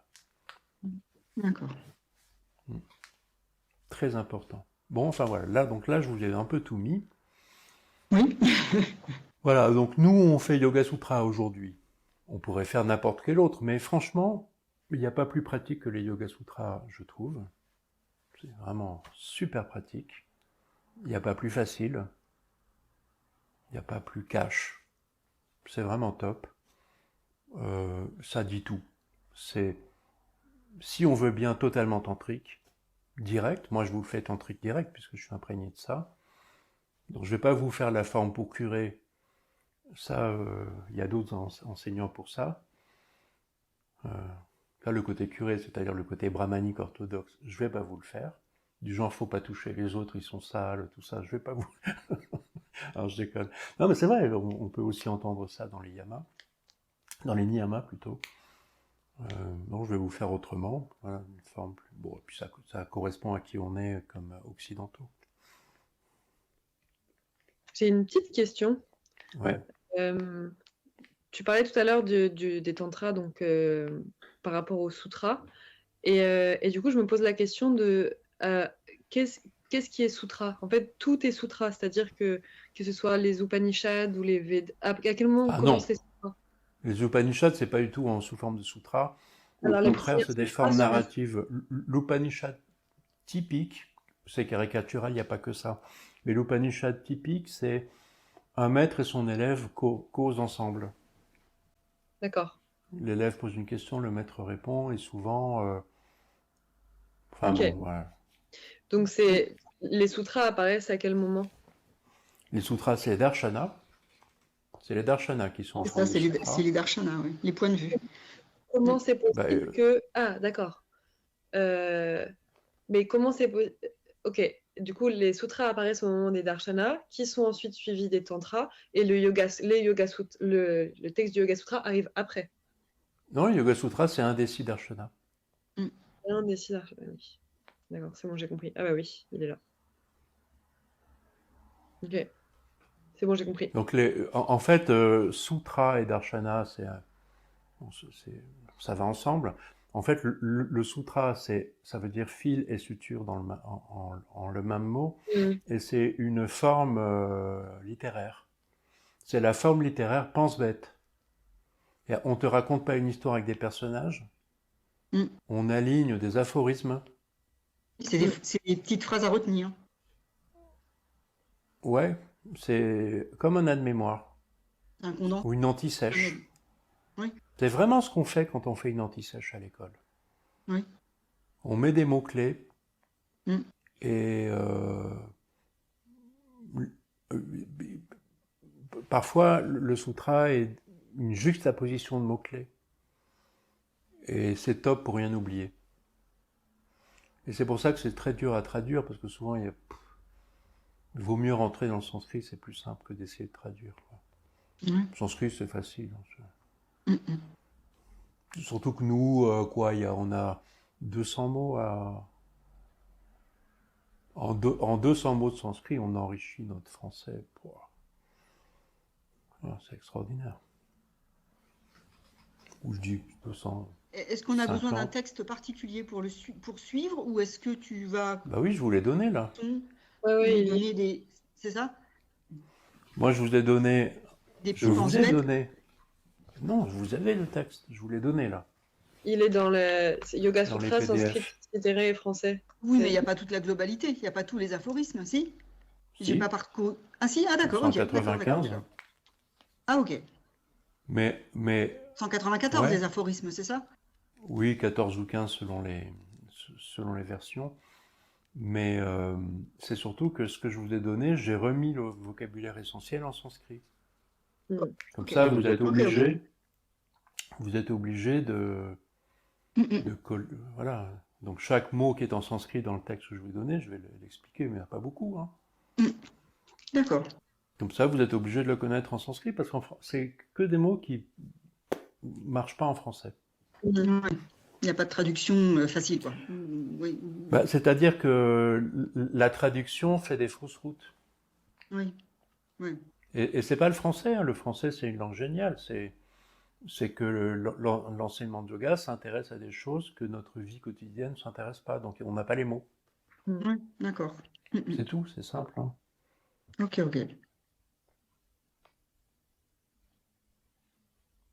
Voilà.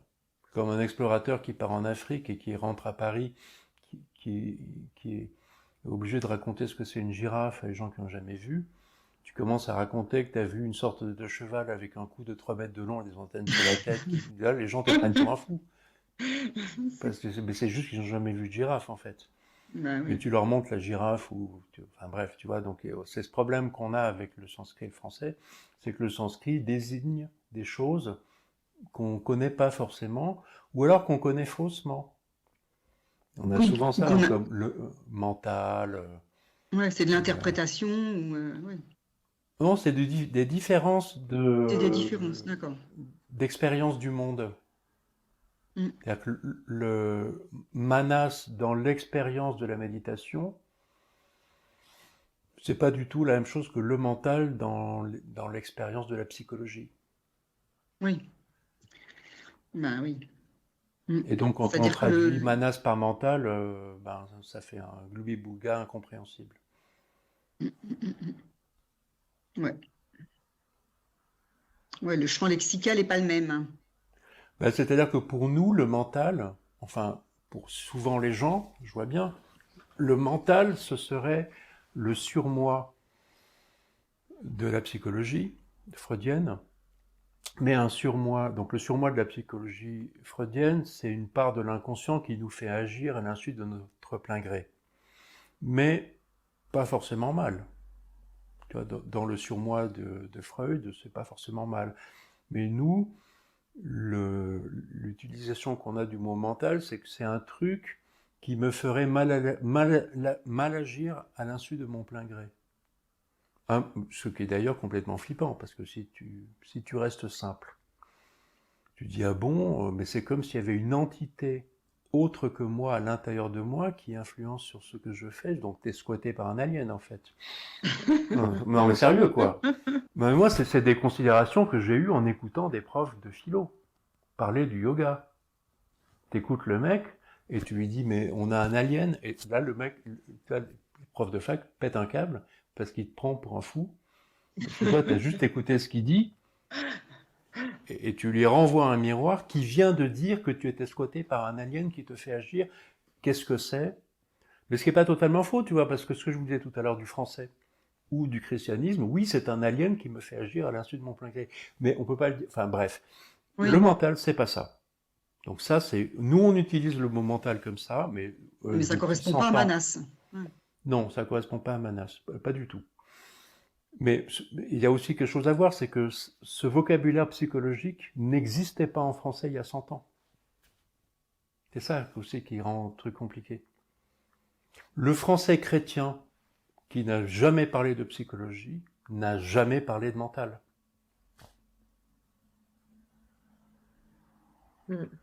La tradition chrétienne raconte l'être humain d'une toute autre façon.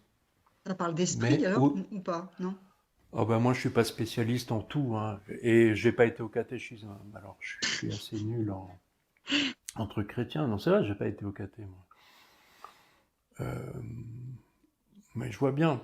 Bon, il y a l'âme, Oui, c'est l'esprit. ça. Ouais, l'âme, l'esprit, En etc. fait, c'est Oui, oui. platonicien, hein, quand en philo on apprend que la carte, la représentation de l'être humain chrétienne est en vérité platonicienne.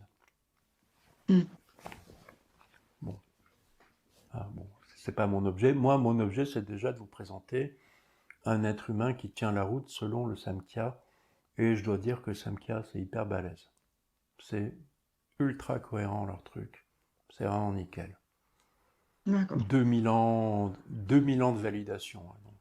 C'est pas 100 ans, c'est 20 fois plus, ça tient vraiment la route. Non, ça tient la route, super bien. Et ça ne contredit pas la psychologie. C'est juste que c'est cash, simple, à la racine. Ah oui. Après, ta psychologie, tu peux te la garder, elle va venir plus haut, et tu vas bien tout reposer. Tu vois, comme je viens de faire le surmoi, Mm. le surmoi freudien, en fait, c'est très logique, ça. Il n'y a pas de contradiction. C'est juste que c'est une autre grille de lecture, celle de Freud, en 2 points, et après il s'est dit non, c'est quand même un peu simple, on va faire en 3 points. Le moi, le ça et le surmoi, et on raconte tout avec. C'est bien vu, mais c'est léger, c'est léger, en 3 points, allô, quoi. C'est un peu simpliste. C'est pour ça qu'après, la psychologie a continué avec Lacan et tout ça, en France. Et puis, il y a aussi l'apport du mec qui rêve beaucoup, là, de Jung. Ah oui. Donc tout ça, on arrive à s'y retrouver. Oui. Mais bon, on n'a pas pour vertu de devenir des spécialistes en philosophie et en psychologie. Juste choper l'enseignement de yoga, qui est vraiment un truc niveau école primaire. L'enseignement de yoga est vraiment simple, c'est pour les enfants. T'es instruit de ce genre de choses, On va enfant. peut-être comprendre. C'est hyper facile, sauf que là où on se perd, c'est en faisant les mélanges avec les cartes du monde qu'on a déjà, et qui en général sont incomplètes. On est porteur d'une carte du monde chrétienne, mais personne ne l'a étudiée sérieusement. Donc c'est K1, K1, la psychologie pareil, et la psychologie actuelle qui se mélange avec toutes les théories du management et tout ça. Voilà, ça fait un gloubi-boulga incohérent de toute façon. Moi, ça m'angoisse. Vous imaginez pas le soulagement quand j'ai étudié les Samkhya-Karika. Enfin, un truc cohérent, quoi. Waouh, ça fait quel soulagement, quoi. Mais encore une fois, ça ne détruit pas. Votre psychologie freudienne, si ça vous intéresse, vous pouvez la conserver. Elle va bien se pluguer. Pas de problème. Ok, ça me va bien. Ouais. Au contraire, tu vois, ça va la faire travailler, ça va l'enrichir. Mais par en dessous. Hein, c'est très important, les strates. Voilà, donc on attaque ça. Donc aujourd'hui, je considère qu'on a ouvert le premier sutra. Et demain, on va faire les 3 autres. En fait, l'enseignement du yoga est intégralement donné dans les 4 premiers sutras. Donc c'est c'est les padas, c'est le premier Samadhi-pada, c'est ça? Oui, là on est dans Samadhi-pada, et les 4 premiers sutras, tout est donné. L'enseignement du yoga est intégralement donné une première fois en seulement 4 sutras. Oui, puis après c'est affiné. Après c'est affiné, c'est complété, on va dire. Au cas où on n'aurait pas compris. Voilà. En fait, la suite, mais je vous le redirai, ça, entre les sutras 5 et 11 inclus, ça développe rien que le terme Chittavriti du deuxième sutra. Dans le deuxième sutra, on a Chittavriti, on ne comprend pas très bien ce que c'est. Dans le sutra 5 à 11, il vous explique ce que c'est Chittavriti. D'accord. Ok. Et ensuite, dans les sutras de 12 à 16, on vous explique ce que veut dire Nirodha. Ok, d'accord. Etc. Et après, vous voyez, ça fait une arborescence. À partir du deuxième sutra, tout l'enseignement s'ouvre en arborescence. D'accord. Donc on va de questionnement en questionnement, et eux, ils rentrent les précisions, et ça fait un arbre après. Vous pouvez faire l'arbre sur une feuille de papier. Mais je vous redirai, tout ça, je vous redirai la prochaine fois. Donc la prochaine fois, on continue. Deuxième sutra, troisième, quatrième. Dans la foulée, c'est facile. Mais là, on a déjà tout dit. Aujourd'hui, je vous ai tout dit. Oui, mais en fait, on va répéter. Oui. Donc vous avez l'enregistrement là. Oui. Donc on a accès Donc vous revenez sur cette page. Oui, vous revenez sur cette page, vous pouvez l'écouter. Ah d'accord. Le lien, ce lien-là, là. Ouais, tu reviens sur cette page en suivant ce lien. Et tu as l'enregistrement, tu vois. Bon, j'arrête. Arrêtez l'enregistrement.